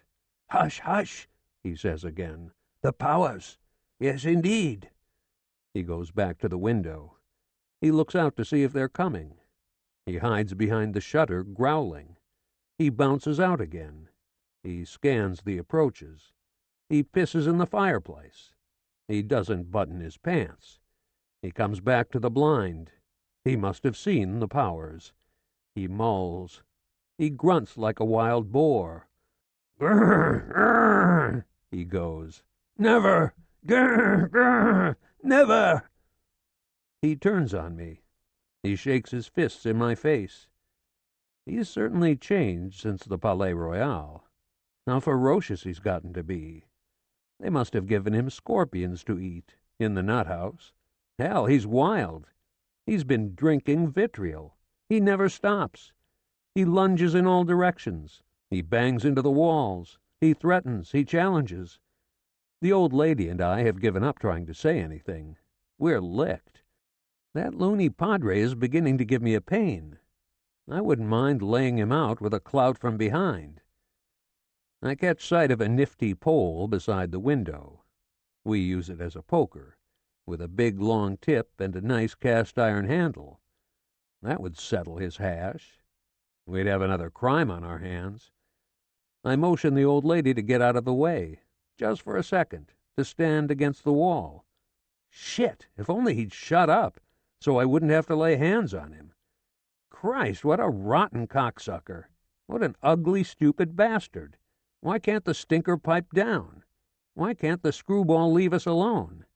He won't believe us. He thinks we're hiding him. Hell, this is infernal. I tell the old lady, it can't be helped. This has gone too far. I'm fed up. I'm going to show him. Don't, Ferdinand, don't do it, I beg you. Oh, yes, I will. Maybe that'll straighten him out. Maybe he'll understand. The damn fool has this bee in his bonnet. He's screwy. He's bats. Then we'll throw him out. He was still thrashing around, knocking into everything. He lifted up the whole table. And take it from me, that table was a monument. That Hottentot was strong. The director! He started bellowing again. I've given all I had. He went down on his knees again. He kissed his crucifix. He crossed himself 1,000 times. He stayed there in an ecstasy, his arms stretched out on both sides. He made a crucifix of himself, and then up like a spring and off again on tiptoes, his eyes fixed on the ceiling. He started up again with the applesauce. She tugged at me. She didn't want me to show him the stiff in the kitchen. She made motions. No, no. This malarkey had been going on long enough. I had it up to here. Come this way. I grabbed him by the hunting horn, and bam, I dragged him to the kitchen. Ah, the stinker, he won't believe us. Well, he's going to get an eyeful. All nuts are the same. They thrive on opposition. Let's go. Come on, you lug. I give him a kick in the ass. That makes him bounce. It's his turn to say uncle. I can get mean, too. He gripes. He grumbles. I push him down the hallway. Upsy-daisy. Take the candle, madame. Take two. Let him have a good look, an eyeful. We don't want him coming back for seconds. When we get to the kitchen, I go down on my knees, and a little lower. I show him the body in the balloon cover right under his nose. It's right there in front of him. I put the other candle down beside it. There you are. Can you see all right? What do you say now, you dumb cluck? You going to stop wasting our time? Is it him all right? You recognize him? You don't? He comes close. He sniffs. He is suspicious. He blows all up and down the legs. He lowers his head. He says a prayer. He goes on and on. Then he turns around. He looks at me some more. He starts praying again. Well, did you get a good look? Do you finally catch on, you jerk? You going to behave? You going to beat it like a good boy? You going to shove off and take your train? But he kept right on grunting and sniffing at the corpse. So I grab him by the arm. I try to take him away. I try to make him get up. He goes into one of his tantrums. He gives me a terrible poke with his elbow, right square in the knee. Ah, the bum. Say, that hurts. I see stars. For 2 cents I'd have brained him then and there, the crazy bastard. I'd have wiped him out. The old lady kept at it, though. She appealed to his kind heart, to his good intentions. She tried to smooth him down. You see, Father, you can see he's dead. You're making all of us miserable. That's all you're doing. He's gone, poor man. The gendarme forbade us. He told us not to let anybody in. We promised him. You're going to get us in trouble, both of us, Ferdinand and me. What good will that do? You wouldn't want that, would you? At this point, I says to myself, balls. If he won't believe us, I'll show him the head. If he thinks we're hiding him, and then I'll throw him out quick. So I lift up a corner of the cover. I bring the candle still closer. I show him the whole mulligatawny. Take a good look. So he can really see what's what. He kneels down for a close-up. I try again. Okay, you old souse, you coming? I tug at him. He doesn't want to move. He's adamant. He doesn't want to leave. He sniffs full in the meat. Mmm. He starts howling. He works himself up. He throws another fit. His whole body is shaking. I try to cover the head up again. That'll do. But he pulls at the canvas. He's in a frenzy, stark raving mad. He won't let me cover him. He sticks his fingers into the wound. He plunges both hands into the meat. He digs into all the holes. He tears away the soft edges. He pokes around. He gets stuck. His wrist is caught in the bones. Crack! He tugs. He struggles like in a trap.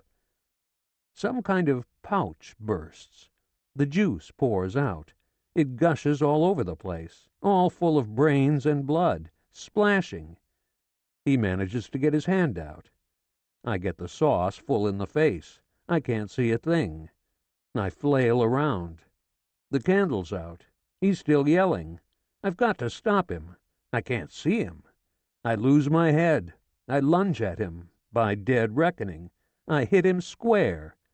The stinker goes over. He crashes against the wall. Smash! Boom! I've got my momentum. I'm coming after him. But I straighten out. I brake. I get away from him. I'm very careful. Hell, I don't want him conking out on account of me. I wipe my eyes. I keep my presence of mind. I try to get him up. I don't want him lying on the floor. I give him a good kick in the ribs. He lifts up a little. That's better. I give him a good smack in the puss. That gets him all the way up. The old lady empties a whole basin of water, it was plenty cold, over his dome. He starts sighing and whimpering again. Isn't that lovely? But then he folds up all in a piece. The rotten stinker, bam! He collapses. He quivers like a rabbit. Then he stops moving completely. The louse! He can't take it. I give a look out the door. Then the two of us tote him out to the side of the road. We didn't want to have him around and get blamed for him, too. Hell no. Have the cop find him in the house, out like a light, completely at our mercy? Wouldn't that be sweet? We'd be cooked to a crisp. They mustn't even know we've had him in the house. What people don't know won't hurt 'em. We're no suckers. Okay, out with him. Hurrah for the fresh air, unconscious or not. He started grunting a little after all. He sniffed around in the muck. The rain was coming down in buckets. We ran back in. We bolted the door. The wind was coming in blasts. I say to the old lady, "We're not going to move. Even if he calls, we don't hear a thing. When the cop comes back, we play it dumb. We haven't seen a damn thing. If he bumps into him, that's his business." Okay. She caught on, so that was that. Maybe an hour goes by, maybe a little more. I fix up the kitchen. The old lady keeps a watch at the window. "Don't look over here, madame. Don't turn around. Don't worry about the house cleaning. Watch what's going on outside." I stretch out the corpse. I tidy up the straw. Rivers of blood were coming through the canvas. I get a little more hay. I scatter it around. I mop up the puddles as best I can. I put some fresh straw under the head, a good thickness like a pillow. But the hardest part was the splashes. There were spots all the way up to the ceiling, and whole blood clots sticking to the wall. It really looked lousy. I tried to rinse it all off.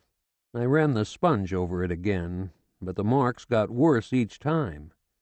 Hell, I couldn't stay there all night. I take the candles. I leave the room. We wait next door, the old lady and me. Boy, the jitters I had. It was terrible. They kept coming back at me. Suppose this cop should notice. Suppose he got wind of that brawl. What a mess. How were we going to wriggle out of that one? Especially if he found the sky pilot out cold on the road. New evidence. Hell! The lousy cop didn't come, and he didn't come. He must have screwed his sister-in-law for dessert. Some nerve. We lay down on the ground. We'd thrown down some hay, too. I didn't talk. I was thinking. The night would never be over. I could never have fallen asleep in the state I was in. I don't think I've ever been so scared. Suddenly I hear a fanfare. Christ almighty Jesus! There we go. It's the hunting horn. And it came from the plane, from nearby. I says to myself, "It's him, oh, the louse." I recognized every squeak. He starts up again, an encore. Oh, the stinker! Oh, the rotten skunk! He drowned out the wind. He drowned out the roar of the gale with his raucous trumpet. Christ, enough was enough. He blew with all his heart and soul. Some porpoise he turned out to be. Imagine a priest being such a whack. Christ, what a racket! Oh, that bum, that dirty dog, that pain in the ass. I made up my mind. But then, hell's bells no. Better he should be gargling, horrible as it was. It showed he'd recovered. He seemed to be happy. It proved he hadn't conked out. Lord, what a monster! Bellow away, queen of the cows! And there he goes again with his damn trombone. His wind was doing fine. Not a thing wrong with him. Tally-ho, tally-ho! Oh, my bleeding ass. Ta-ta-ta! He's sure giving us our money's worth. It was better than kicking off, though. Hell, you got to admit that. But those belches, that brass bellyache was horrible all the same. The master of the hunt was making some pest of himself out there with his sewer pipe. He never stopped. He'd subside for half a second, and right away he'd start up again, louder and louder. Oh, you couldn't go wrong. It was our screwball, all right. His concert went on until 6:30 at least. The day was breaking when somebody tapped on the window. It was our cop. He'd just got back, in the nick of time. He'd slept in Blem, supposedly, in with his horse, so he said. He couldn't get him shod in Thun. It had been too late. He hadn't found the blacksmith's place. "Say, who was playing the horn around here all night?" he asked us right away. "You didn't hear anything?" "No," we said. "The horn? Oh, no, certainly not. We didn't hear a thing." "That's funny. The old folks told me." He went and opened the window. The priest was right out in front. He jumped in like a goat. He'd been waiting for the chance. He flopped down on his knees in the middle of the room. He started in. "Our Father, which art in heaven, thy kingdom come." He said it again. He kept repeating it like a phonograph. He hammered his ribs with both fists. He was trembling all over. He bounced around on his shins. He took a lot of punishment. He didn't stop for a second. He grimaced with pain. He was playing the martyr. "Thy kingdom come!" he shouted at the top of his lungs. "Thy kingdom come!" "Say, what is this? Say, what is this?" The gendarme hadn't ever seen such a number. He was flummoxed. "Ah, it's a party." He didn't know what to think. It threw him for several loops. The old lady was busy in the kitchen. She was heating up coffee for us. It didn't seem like the right time. Our supplicant St. Anthony broke off his prayers when he saw the mud coming in. He made a dive for a cup. He tried to drink out of all the bowls.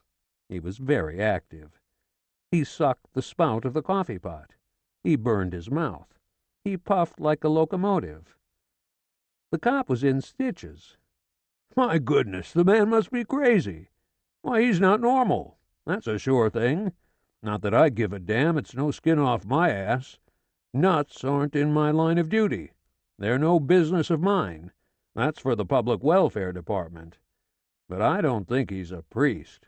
He don't look like it. Where'd he come from? Escaped from the nut house? Or maybe he's been to a ball? Isn't he drunk? Maybe it's a disguise. Anyway, it's not my line. But supposing he's a deserter, that would be my line. I'd have to look into it. But hell, he's over age. Say, Pop, how old are you? You won't tell me?" The shady character didn't say a word. He was draining the bottoms of the cups. "Say, isn't he clever? He can even drink with his nose. Hey, Pop. Say, ain't that horn pretty? Say, that's a handsome instrument. Say, I wonder where he came from." Later that morning, a whole army of sightseers descended on our village. I wondered where they could all have come from. In that deserted region, it was really a mystery. From Persan, there'd never been so many people there, or in Mellois either. So they came from much farther, from other counties, other districts. The crowd was so dense they overflowed onto our garden. They were packed so tight the road wouldn't hold them all. They stamped through the fields. Both embankments caved in under the weight of the populace. They wanted to see everything at once. They wanted to know everything and knock everything over. The rain was splashing down. That didn't bother them in the least. They hung around, all plastered with cowflop.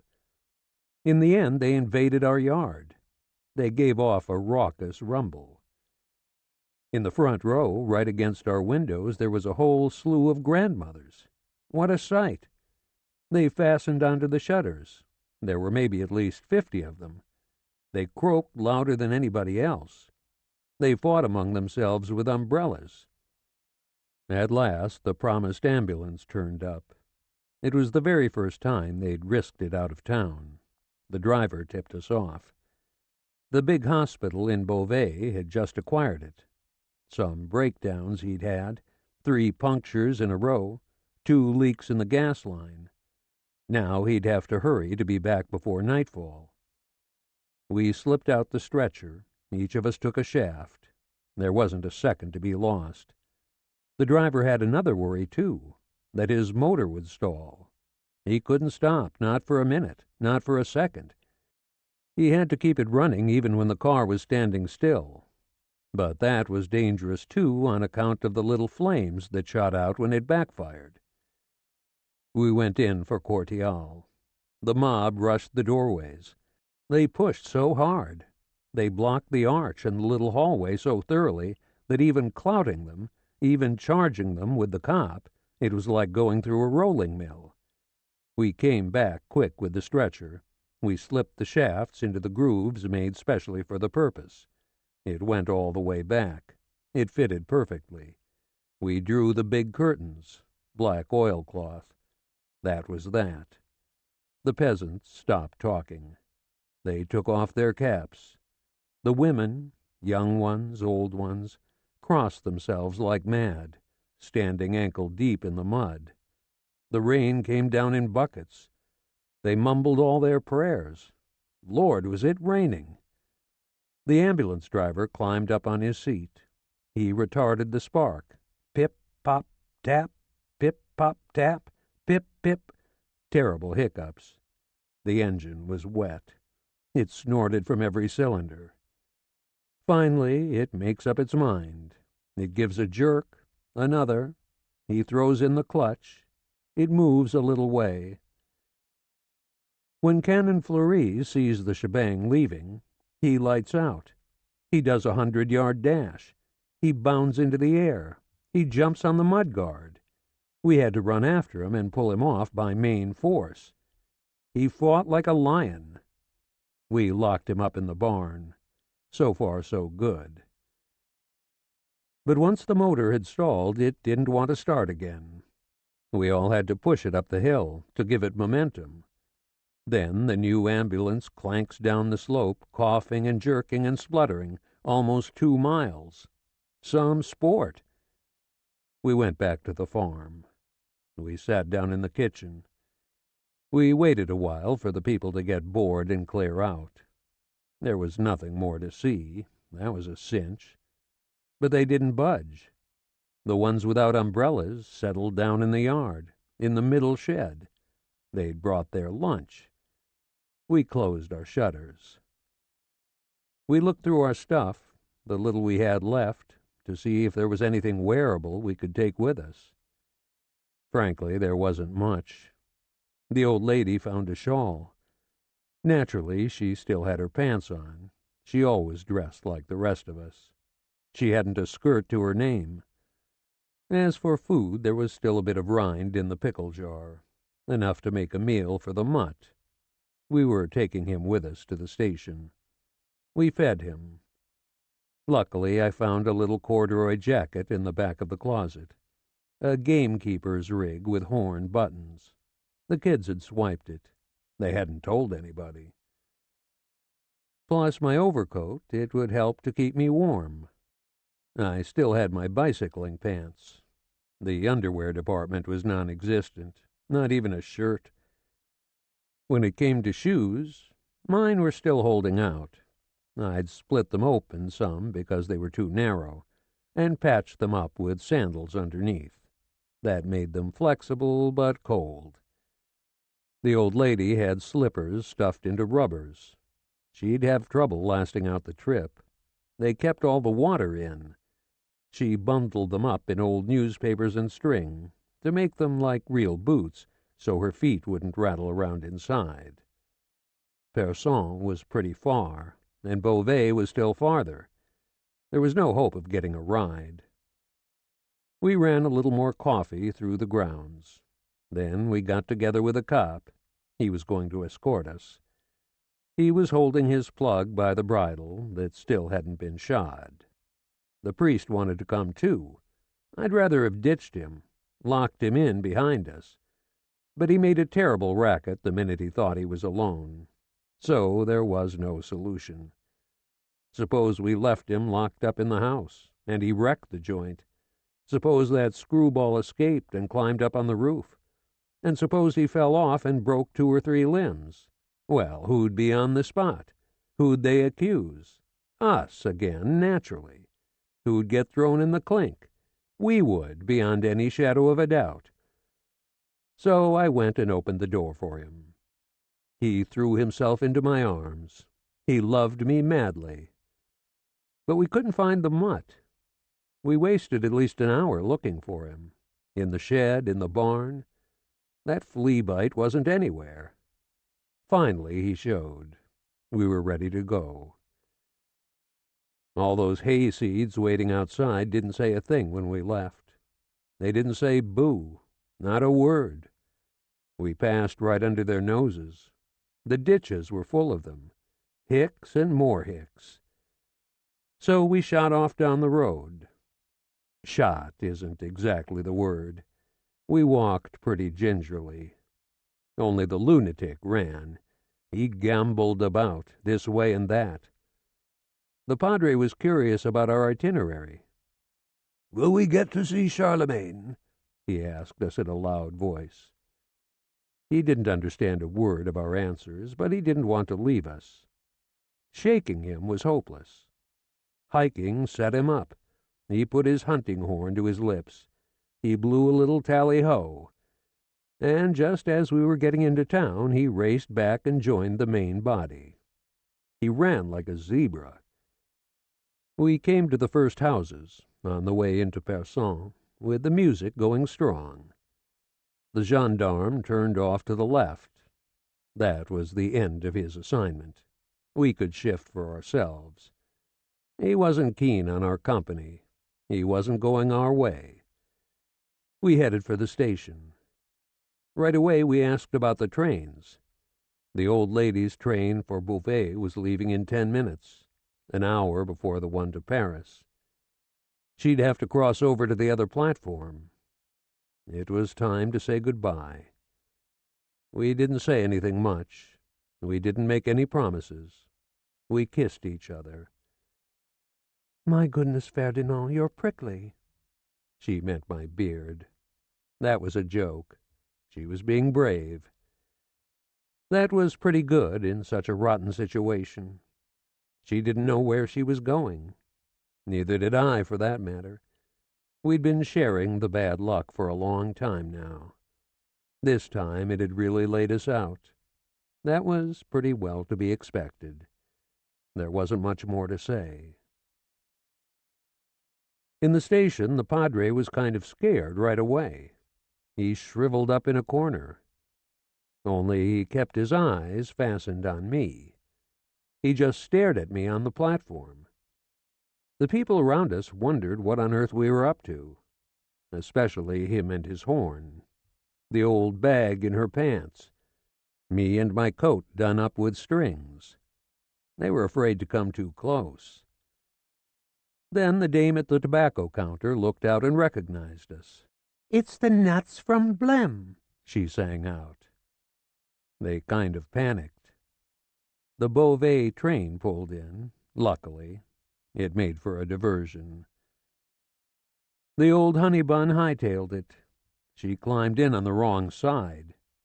She stood in the doorway with Dudul's little mutt. She waved me goodbye. I waved back. As the train was pulling out, the distress came over her. Something awful. She made terrible faces in the window.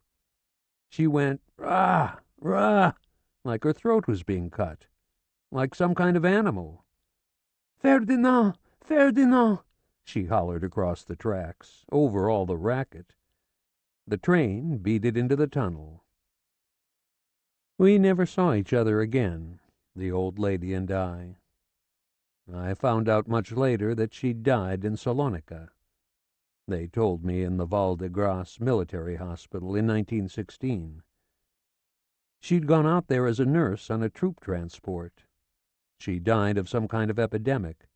I think it was exanthemic typhus. So the two of us, the canon and I, were on the other platform, the Paris-bound side. He still had no idea what we were there for, but at least he'd stopped playing his horn. He was only scared I'd leave him in the lurch. As soon as the train pulled in, he jumped in too, right behind me. He stuck to me all the way to Paris. I lost him for a second on the way out of the station. The bastard caught me right away. I lost him again on the Rue Lafayette, right across from the drugstore. I took advantage of the crush. I jumped into a trolley in between all the traffic. I got out again a little later, on the Boulevard Magenta. I wanted to be alone for a while, to think and figure out what I was going to do. My rig was mighty weird, hardly presentable in a city. The people stared at me curiously. The shops and offices were just closing. It must have been a little after 7. I was quite the sensation with my abbreviated raglan. I hid in a doorway. The hardest to take was my overcoat, all bloused out in my pants. It gave me an amazing shape. And I couldn't change there. Besides, I didn't have a hat either. I had Dudul's little one, a patent leather Jean Bar hat. I'd worn it out there. Here it wouldn't do. I chucked it behind the door. There were still too many people for me to venture out on the sidewalk in my fancy dress. I thought I'd wait for the crowd to thin out. I watched the street go by. What struck me first was the new type buses without an upper story, and the new motor taxis.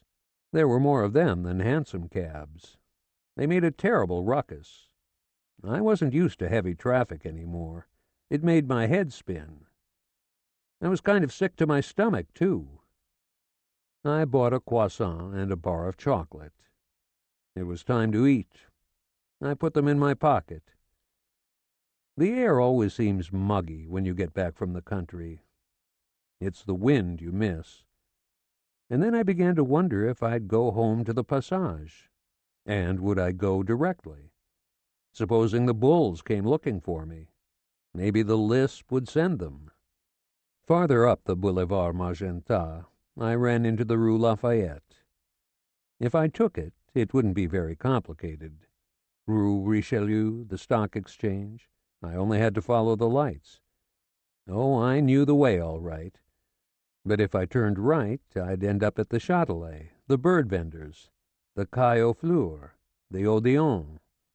That would take me toward my uncle's. Finding a bed someplace wasn't the worst part. I could make up my mind at the last moment. But what about landing a job? That would be rough. How was I going to get a new outfit? I could hear the music already. And whom would I go to see? I came out of my hiding place, but instead of taking the boulevard, I turned into a little side street. I stop outside a shop window. I'm looking at a hard-boiled egg. It's all red. I says to myself, I'll buy it. I count my money in the light. I still had more than 35 francs, and I'd paid for my railroad ticket and the Padres, too. I peel the egg on the counter. I bite into it. I spit it out. I couldn't swallow anything. Hell, it wouldn't go down. Christ, I says to myself, I'm sick. I was seasick. I go out in the street. Everything was swaying. The sidewalk, the gas lamps, the shops. And I must have been teetering myself. A cop's heading my way. I speed up some. I cross the street. I hide in another doorway. I didn't feel like moving anymore. I sit down on the doormat. I'm feeling a little better. I says to myself, "What's the matter, kid? You can't be as lazy as all that. Haven't you got the strength to move?" And still sick to my stomach. The street put me in a panic, seeing it up ahead of me, on the sides, on the right and left, all those house fronts, so closed, so black. Nuts, so uninviting.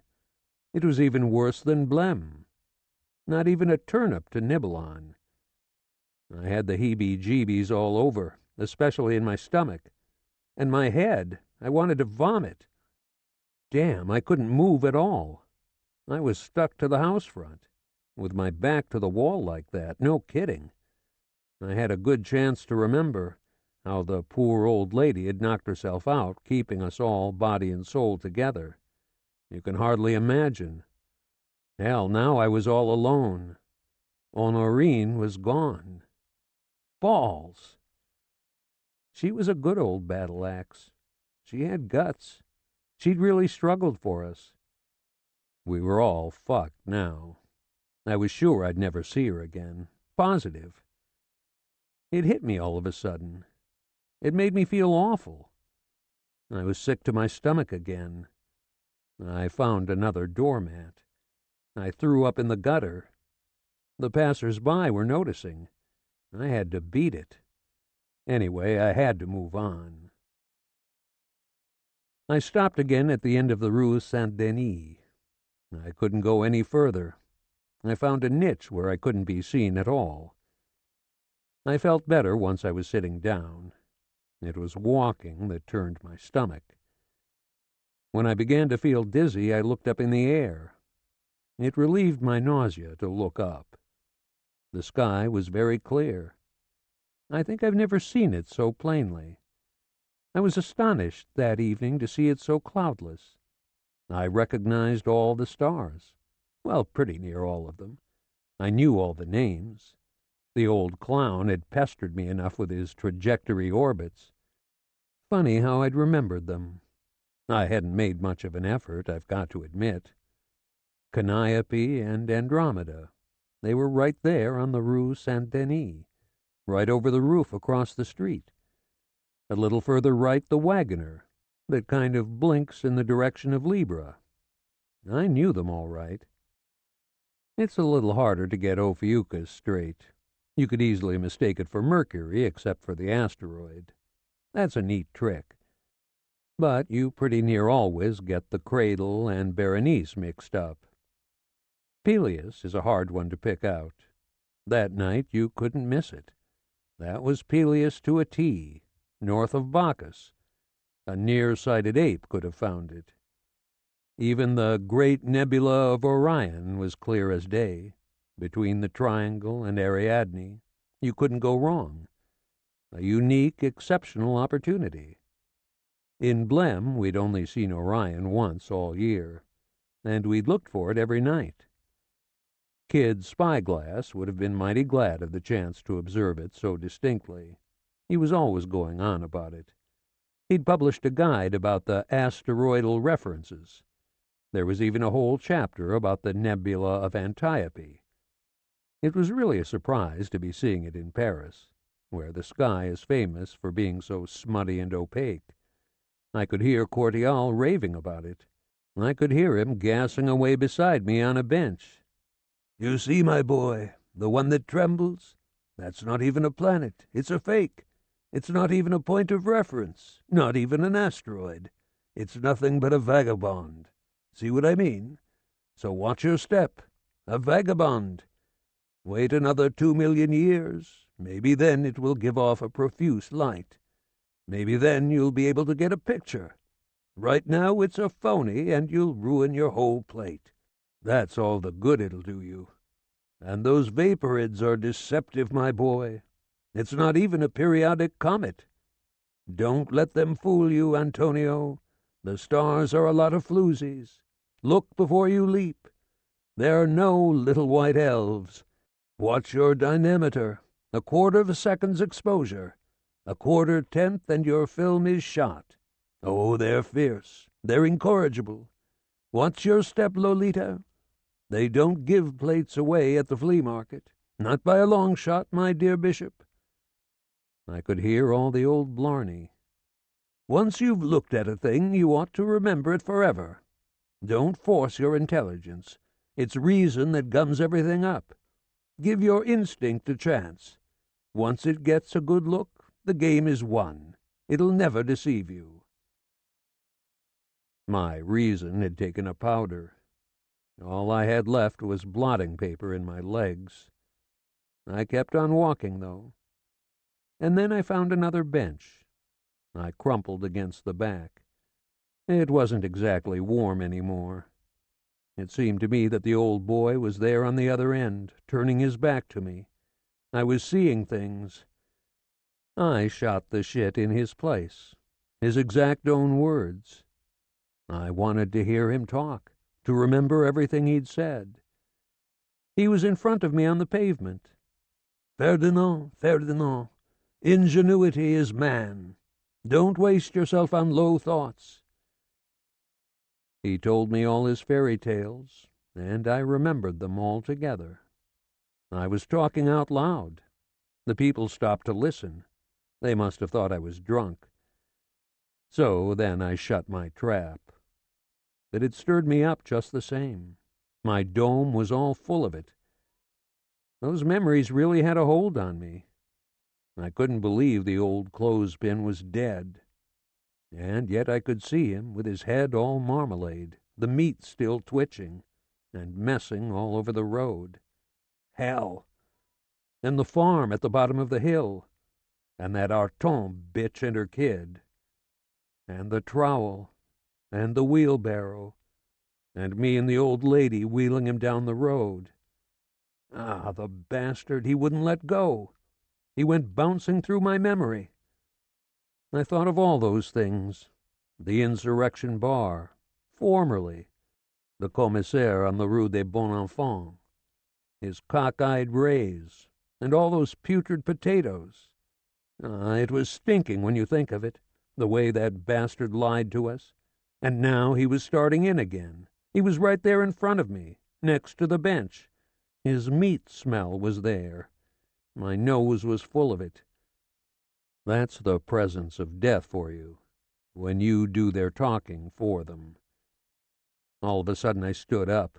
I couldn't stand it. I was going to let out one terrible yell and get myself pinched good and proper.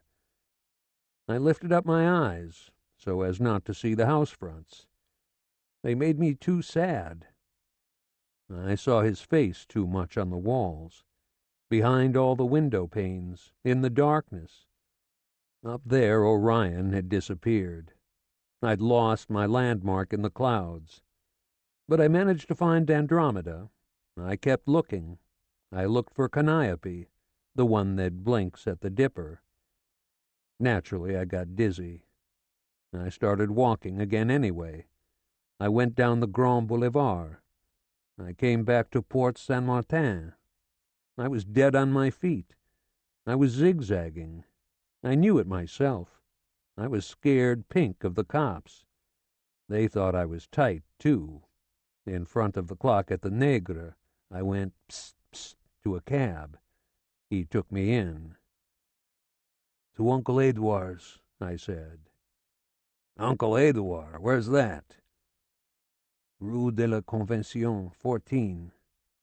I was bound to get picked up if I kept wandering around like that, feeling so rotten dizzy. It was getting awfully risky.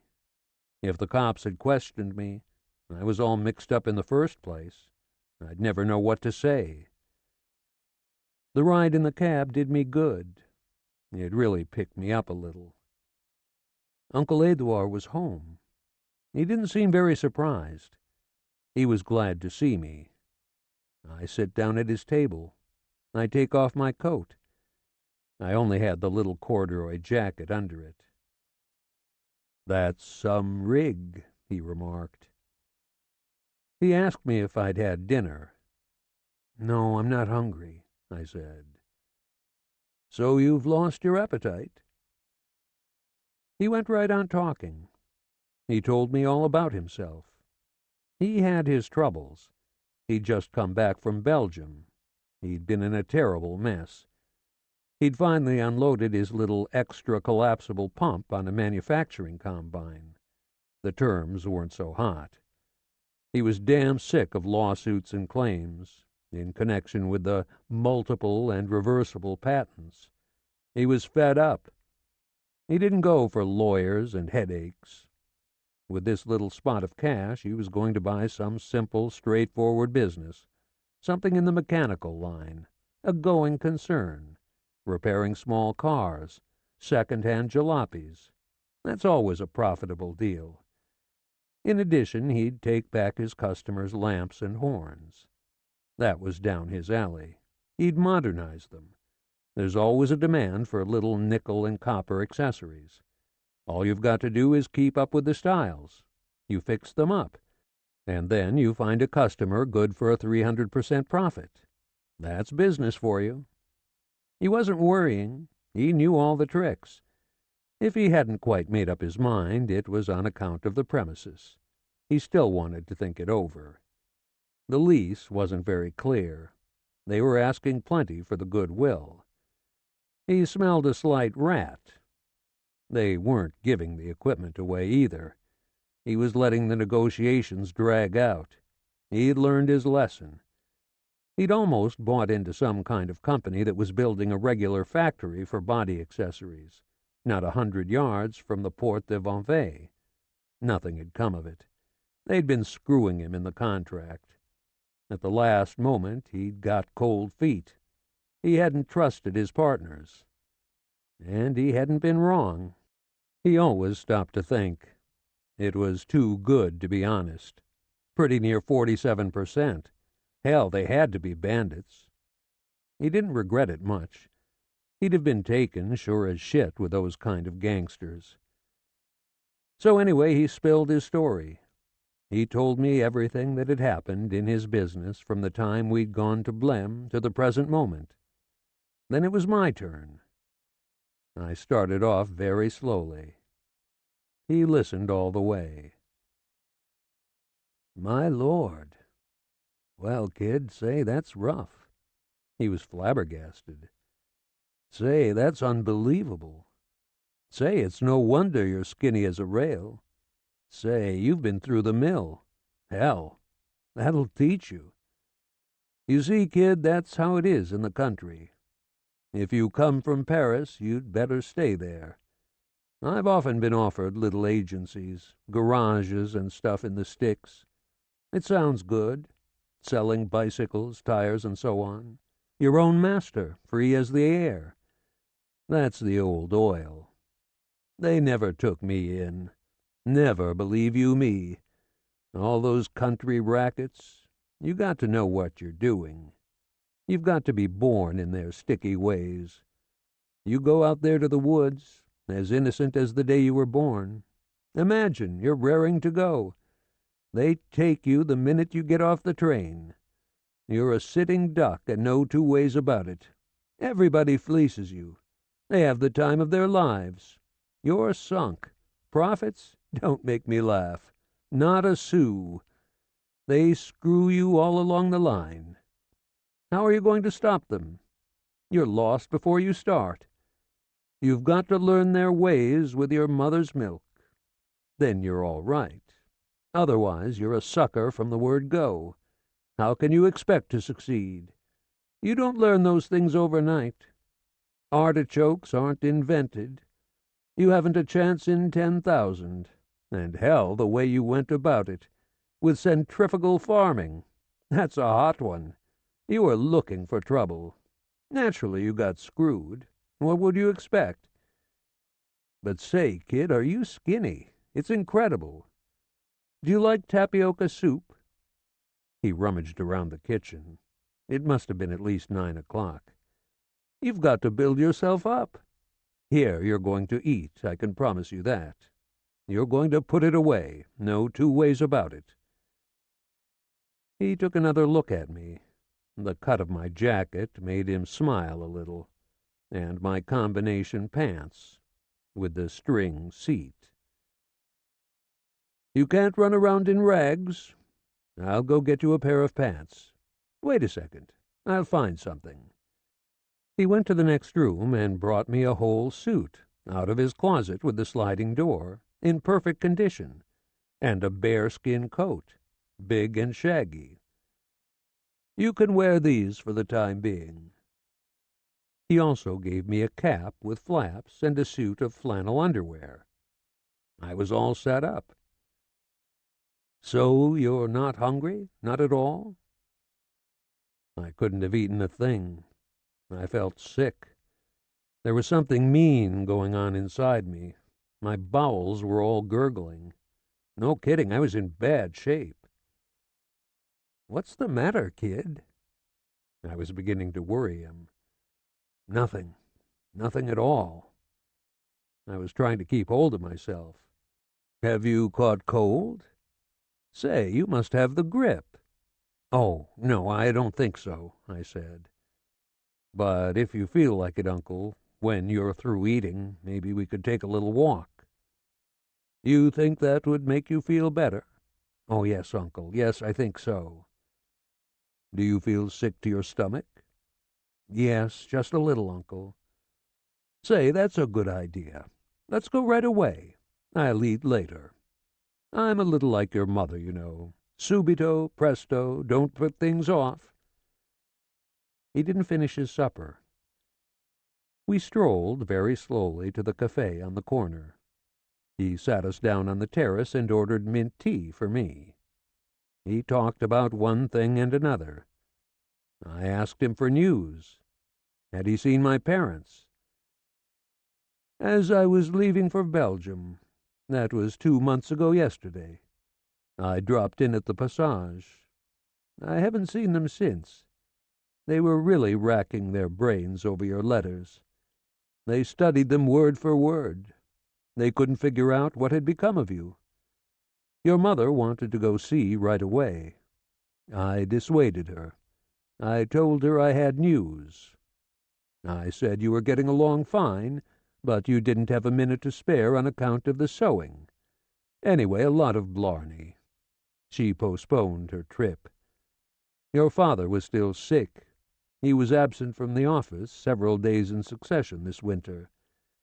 They were both afraid that this time would be it, that Lamprant and the other guy wouldn't wait, that they'd fire him.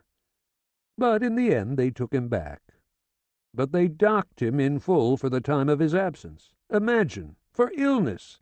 A company with a capital of 100 million, with real estate all over the place. Isn't it disgraceful? Isn't it disgusting? Well, that's the whole trouble. The bigger they are, the more they want. They're insatiable. They've never got enough. All that dough only makes them crummier. Companies are horrible. I see it in my own little business. They're bloodsuckers, the whole lot of them. They're wild beasts, vampires. It's hard to imagine. But it's true. That's how people get rich. It's the only way." "Yes, Uncle." "Anybody that gets sick on the job can go to hell." "Yes, Uncle." "It's the final shindig, son. Those are the things you've got to find out, and the sooner the better. Watch out for millionaires. And say, I forgot to tell you, there's something new about their ailments. Your father refuses to see a doctor any more. Not even Capron, who wasn't bad, and really not dishonest. He didn't force his calls on you. Your mother, too. She won't have him. She just doctors herself. And I assure you she limps. I don't know how she manages. Plasters and poultices the whole time, with mustard, without mustard, hot, cold, hot, cold. She never stops working, and she runs herself ragged. She's got to go looking for customers. She's found some new ones for the new embroidery house. Bulgarian lace they sell. Good God! Your father, of course, doesn't know anything about it. Her territory is the whole right bank. That's a lot of mileage. If you could see her face when she comes home from those treks, you wouldn't believe it. I'd have taken her for a corpse. She really frightened me the other day. I saw her in the street. She was coming home with her boxes. At least 40 pounds, I'll bet. 40 pounds, do you hear? Holding it all up. That crap is heavy. She didn't even see me. Exhaustion will be the death of her. You won't last long either if you're not more careful. Take it from me. In the first place, you eat too fast. Your parents were always telling you that. They were right for once. All that was perfectly possible, but it didn't matter. Anyway, not very much. I didn't want to contradict him. I didn't want to start an argument. What troubled me while he was talking was that I wasn't even listening very well. That was on account of my bellyache. My guts were all twisted. He went on talking. What are you going to do now? Have you got something in mind? After you've put a little flesh on your bones. He was kind of worried about my future, too. What I'm saying, son, isn't to hurry you. Not at all. Take your time before you start applying. Get your bearings. Don't go for any old thing. You'll only be making trouble for yourself. Naturally, you've got to go looking, but easy does it. Watch your step. A job is like food. It's got to be the right kind. Think it over. Use your judgment. Ask me. Feel around. Look in all directions. And don't make up your mind until you're sure. Then you'll tell me. There's no fire, not yet. Don't take any damn thing, just to please me. No little 2-week jobs. Nothing doing. You're not a kid anymore. No more screwball schemes. You'll get hurt in the end. You'll get a bad reputation. We started back toward his place. We walked around the Luxembourg. He talked some more about jobs. It was on his mind, kind of, trying to figure out how I was going to make out. Maybe in the bottom of his kind heart he was wondering if I'd ever get over my disastrous instincts, my jailbird tendencies. I let him bubble a while. I didn't know what to say. I didn't answer right away. I was really too tired, and I had a rotten ache in the temples. I was only listening with half an ear. When we got to the Boulevard Raspail, I couldn't even walk straight. I was looping all over the sidewalk. He noticed. We stopped again. I was thinking of something entirely different. I was resting. Uncle Edouard was driving me crazy with his prospects. I looked up in the sky again. Say, Uncle Edouard, do you know the Veils of Venus and the Hive of Shooting Stars? They were just coming out of the clouds, all that stardust. And Amarine and Prolyserpe? I'd spotted them one right after the other, the white one and the pink one. Wouldn't you like me to show you? Uncle Edouard had known his constellations in the old days. At one time he'd even known the whole great boreal zenith, from the Triangle to Sagittarius, almost by heart. He'd known his whole Flammarion, and his Pereire, too, naturally. But he'd forgotten it all. He didn't remember a single one.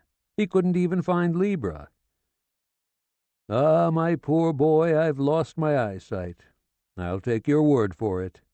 You look at them for me. I can't even read my paper any more. I'm getting so nearsighted these days I wouldn't know a star if it was 2 feet away. I wouldn't see the sky if I was right in the middle of it. I'd mistake the sun for the moon. He was kidding. Oh, that doesn't matter, he went on. But you're mighty smart, it seems to me. You're sharp as a razor. Say, you're really getting ahead. That's something. You didn't eat much out there, but you sucked up knowledge. You're as brainy as they come. You really crammed that big noodle of yours, didn't you, kid? Say, you're full of science, no fooling. I handed him a laugh. We talked some more about Cortial. He wanted to hear about the end. He asked me a few questions. Christ, I couldn't stand hearing him talk about it. It threw me into a tizzy. I panicked almost like the day before. I couldn't stop bawling. Hell! That looked lousy. It shook my bones. And I was pretty tough. It must have been the terrible tiredness. "Come, what's the matter, my poor old-timer? You're all broken up.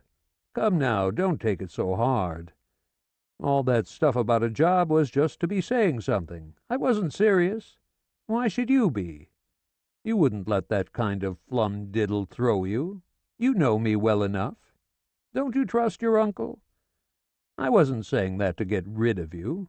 Come along, you big sap, don't you understand? Stop that blubbering and make it quick. You look like a little girl. Okay, kid, you going to stop? A man doesn't cry. You can stay as long as you please. There, that's better. First, you're going to get your strength back. I want to see you stuffed, puffed, bloated. Nobody'd take you like this, I hope you realize. You wouldn't get anywhere. They're not looking for featherweights. They want big bruisers. You'll give it to them in the kisser. Boom! And down they go. Right, left, bam! Waiter! Yes, sir. Bring us an order of biceps. He comforted me as best he could, but I couldn't stop the flow. I was gushing like a fountain. I want to go away, Uncle. I want to go away, far away. What do you mean, go away? Where? China? What do you mean, far? I don't know, Uncle. I don't know. It was pouring out worse and worse. I stood up. I was suffocating. But when I was up, I started reeling. He had to prop me up. When we got back to his place, he really didn't know what to do or say. Well, kid, my oh my, let's forget about all that. Let's suppose I haven't said a word. It's not your fault, poor kid. Come now, you had nothing to do with it. You know what Cortial was like. An extraordinary man, a magnificent scientist. I wouldn't deny that for a minute. I was always the first to say so. And I think he had a good heart. But he was an adventurer. Extremely bright, that's a fact. Extremely capable, and what have you. He suffered 1,000 injustices. Good, I'll subscribe to that too. But that wasn't the first time he went walking on precipices. Ah, he was a glutton for risks. He was always on the brink of catastrophe. People who play the races in the first place, it's because they like to get it in the neck. They can't change, and you can't stop them. They can't help heading for disaster. Well, there you have it. They like to take chances. All the same, I feel very bad about it. Believe me, it touches me a good deal. I admired him. I even felt sincere friendship. He was a unique mind. Ah, I know all that. He was a man of worth. I seem to be dumb, but I understand. Only it's no reason, because he's dead, that you should forget about everything else and waste away. Christ almighty, it won't do. Do you think you can make your living in the state you're in? You don't ruin your health at your age because you've run into some trouble. You're not going to brood over it the rest of your life. It's not your last calamity. You'll see plenty more. Leave the wailing to the dames. It don't stop their bladders. They get a kick out of it. But you're a man, and you're an up-and-comer. Aren't you an up-and-comer, sonny boy? You wouldn't want to drown in your waterworks. Ha-ha! Suppose it fell in your soup. Say, wouldn't that be a scream? He gave me a couple of gentle pokes. He tried to make me laugh. Say, will you look at that weeping willow? That's how he comes back from the country, frazzled, washed out, kerflooey. Come along, puppy boy. Brace up. I won't say another word about your going away. You'll stay with me. You won't take a job anywhere. It's settled. It's a deal. There, do you feel better now? Say, why not? I'll take you on in my garage. Maybe it's not the best thing in the world to be apprenticed to your uncle, But hell, what can we do? Health comes first. Who cares what people think? The rest will take care of itself. Health, that's the ticket. I'll train you, okay, little pal? First, I want you to put on some weight.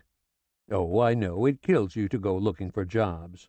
I could see that when you were back home. It doesn't come easy to you. You haven't the temperament. If that's what gives you the willies, nobody's going to force you. You'll stay with me the whole time. You won't ring any more doorbells. You wouldn't be a good salesman. Hell no. What more can I say? You don't like applying for jobs? Fine. That's what gets you down? Okay. No, Uncle, it's not exactly that. I want to go away. Go away?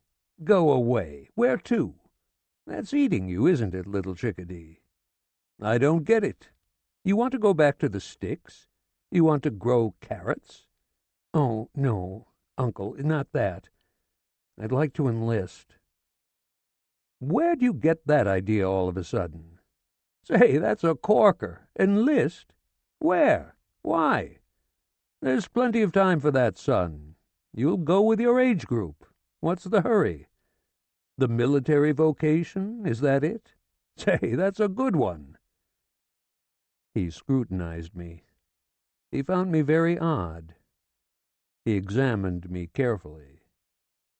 That's just a bug, bunny boy, like wanting to take a leak. You get over it the same way. You want to turn out like Courtial? You want to be a flibberty-gibbet? What about your parents? Have you thought of that? The squawk they'll let out? My, oh my, some serenade that will be. I'll never hear the last of it. They'll say it's all my fault. Take it easy. They'll say I put funny ideas in your head, that you're as screwy as your boss. He wasn't one bit happy about it. I wanted to confess everything, right then and there, anything at all. It didn't matter what. But, Uncle, I don't know how to do anything. I'm no good. I'm not sensible. Who says you're no good, you big dope? I know you in and out. You're perfectly sensible. I couldn't stop bawling. No, Uncle, I'm a fraud. Not at all. Not at all, angel child. You're a little sap, that's all. I tell you you're okay. You haven't a deceitful hair on your head.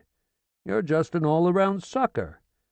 The old scoundrel took you in. Can't you see that, little bunny? That's what you can't stomach? He put one over on you. No, no. I was frantic. I didn't want to hear any explanations. I begged him to listen to me. I only made everybody unhappy, I told him over and over again. Oof. And then I was sick to my stomach. And then I talked some more. I'd always made everybody unhappy. That was my awful certainty. You've really thought it over? Yes, Uncle. Yes, honest. I've thought it over. I want to go away. Tomorrow. Please, tomorrow.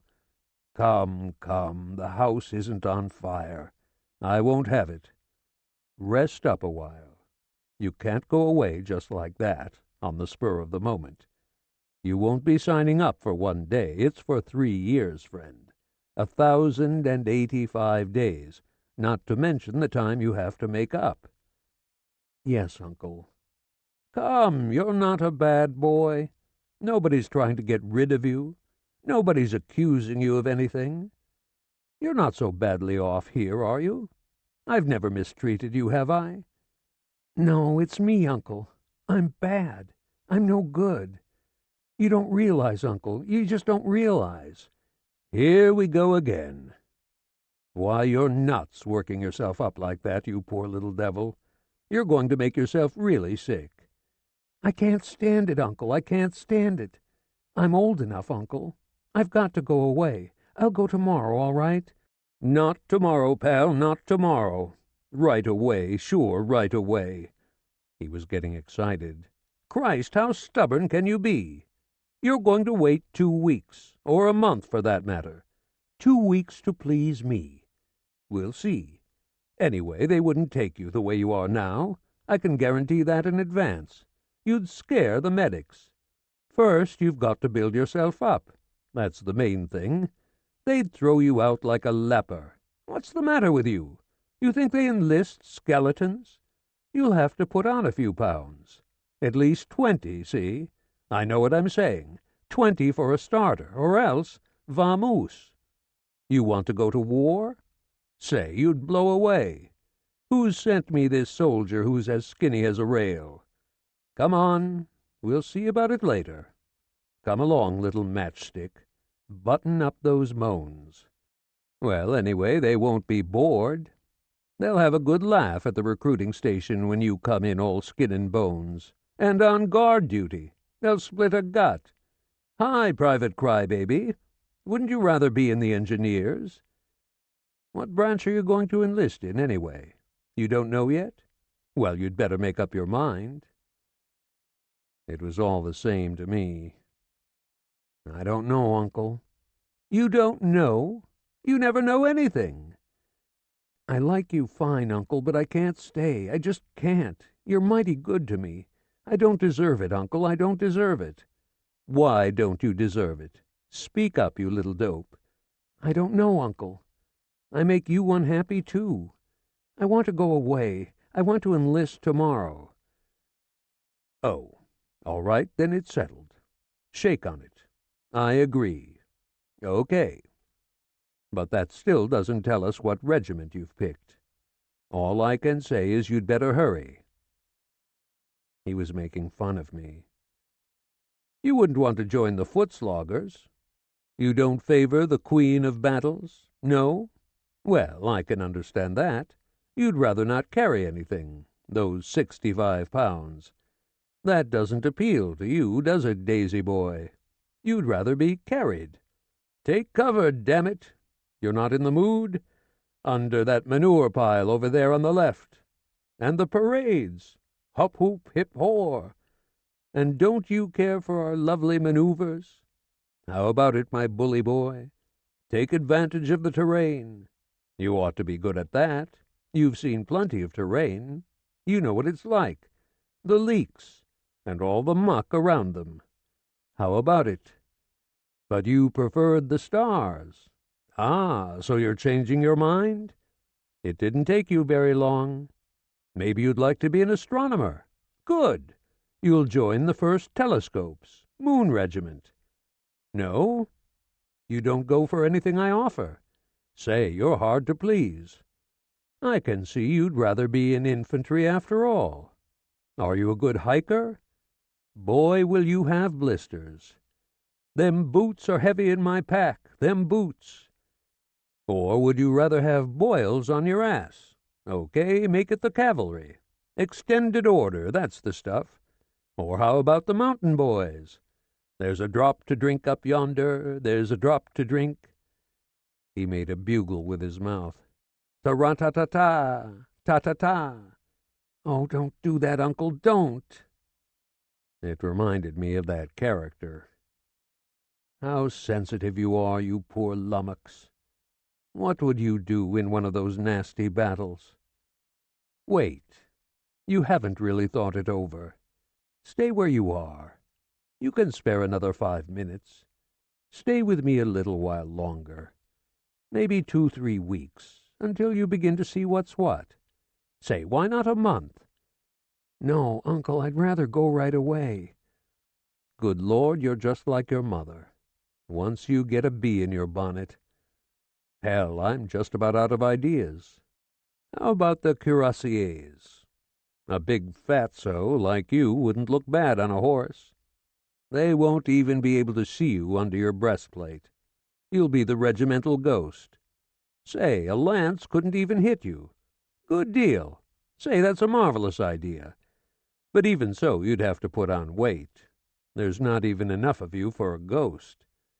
You poor lug, you're at least 20 pounds short, and I'm not exaggerating. It's still the same 20 pounds. You think that's a better idea? Yes, Uncle. I can see you charging. I didn't see a damn thing. Yes, Uncle. Yes, I'll wait. The Hefties! Ferdinand the Hefty! the nursemaid's dream, the foot-slogger's friend, the terror of the artillery. That'll give us a little bit of everything in the family. I can't see you in the Navy. You're seasick already. See what I mean? And your father, who was in for 5 years, what's he going to say? He was on the heavy guns. We'll have a sampling of everything in the family, the whole army. The 14th of July at home, eh? Ta-ra-ta-ta, ta-ta-ta. Still trying to cheer me up, he took his kepi. It was on the mantelpiece, on the right next to the mirror. I can still see his pompon, a little yellow chick. He slapped it on sideways. There you are, Ferdinand, the whole army. That was a happy ending. Nuts, he reflected. All that's the bunk. You're not through changing your mind. You haven't got your marching orders yet, son. You haven't even got a serial number. You've got plenty of time ahead of you, soldier boy. He heaved a sigh. It's never too late to make an ass of yourself. Right now you're upset. That's understandable. You've been crying like a waterfall. You must be pretty thirsty. You want some brandy? I've got some first-class Calvados. I'll give you some sugar with it. It doesn't appeal to you? How about some plain red wine? I could warm it up for you. Or some chamomile. Or a spot of anisette. I guess you'd rather hit the sack. I see how it is. A little shut-eye for a starter. That's not a bad idea. I guess I'm the one that's been talking rot. What you need is 10 good hours of sleep. All right, my dear nephew, get a wiggle on. We've chewed the fat long enough. Let's get out the baby's bed. Poor kid, he's had a rough time. The country doesn't agree with you. I could have told you that, son. You just stay with me from now on. I'd like to, Uncle. I'd really like to, but honest, I can't. Later sometime. Later. Is that all right? I wouldn't do anything decent right now. I couldn't. You'll let me go, won't you, Uncle? You'll ask Papa, won't you? I'm sure he won't mind. No, nothing doing. I was making him sore. My Lord, are you stubborn? You're as obstinate as Clemence. My goodness, it runs in the family. You're wearing yourself out for the hell of it. The army isn't what you think, son. It's even rougher than a job. You don't realize, especially at your age. The others are 21. That's an advantage in itself. You're not strong enough. You'll be all worn out.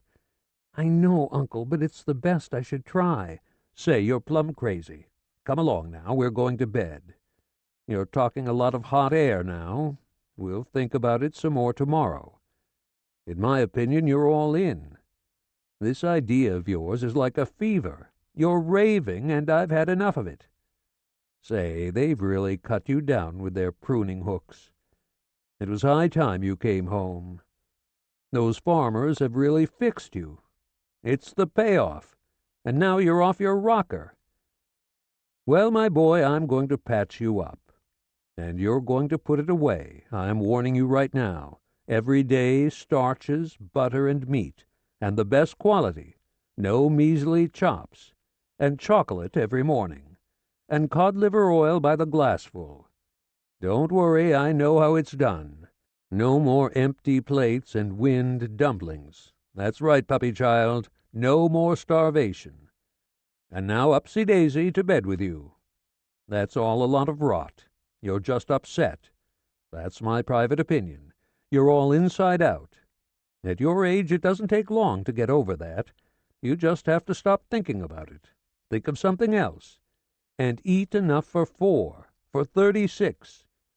In a week, you'll be hunky-dory, guaranteed by the Bank of France and the Higgledy-Piggledy Pharmacy. We took the bed out of the closet, the folding contraption that squeaked all over. It had shrunk something awful. When I tried to stretch out, I got tangled up in the bars. I preferred the mattress on the floor. He gave me another off his own bed. I was still shaking like a leaf. He gave me more blankets. My teeth were still chattering. He covered me all up. He buried me under a pile of overcoats. I had all his bearskins on top of me. There was a whole selection in the closet. I kept on shivering all the same. I looked at the walls of the room. They'd got smaller, too. It was the middle room, the one with the Angelus in it. I can't put on any more. What do you think, you old crocodile? You wouldn't want me to smother you. Imagine! Suppose I couldn't find you again.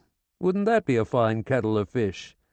My, oh my, some soldier boy you'd be, squashed under a pile of blankets. I can hear the hue and cry. Wouldn't I be sitting pretty? Think what they'd say in the passage.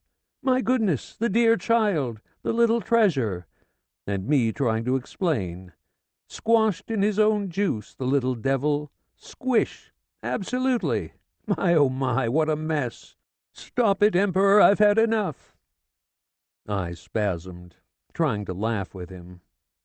He went to his room. He called out from far away.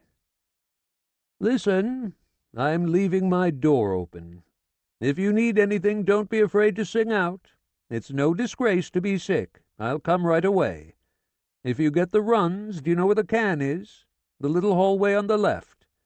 Don't take the stairs by mistake. The lamp is on the table. You needn't blow it out. And in case you need to throw up, wouldn't you like a chamber pot? Oh, no, Uncle. I'll go out there. Good, but if you get up, put on an overcoat. Just reach into the pile, it doesn't matter which. You'd catch your death out in the hall. There's no shortage of coats. No, Uncle. This concludes Death on the Installment Plan by Louis-Ferdiand Céline. Translated by Ralph Manheim. Narrated by David Colaci. Copyright 1952 by Librairie Gallimard. Translation copyright 1966 by Ralph Manheim.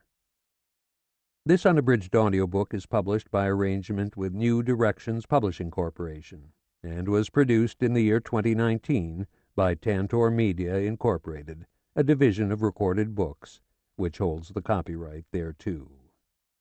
Please visit Tantor.com for more information on our growing library of unabridged audiobooks.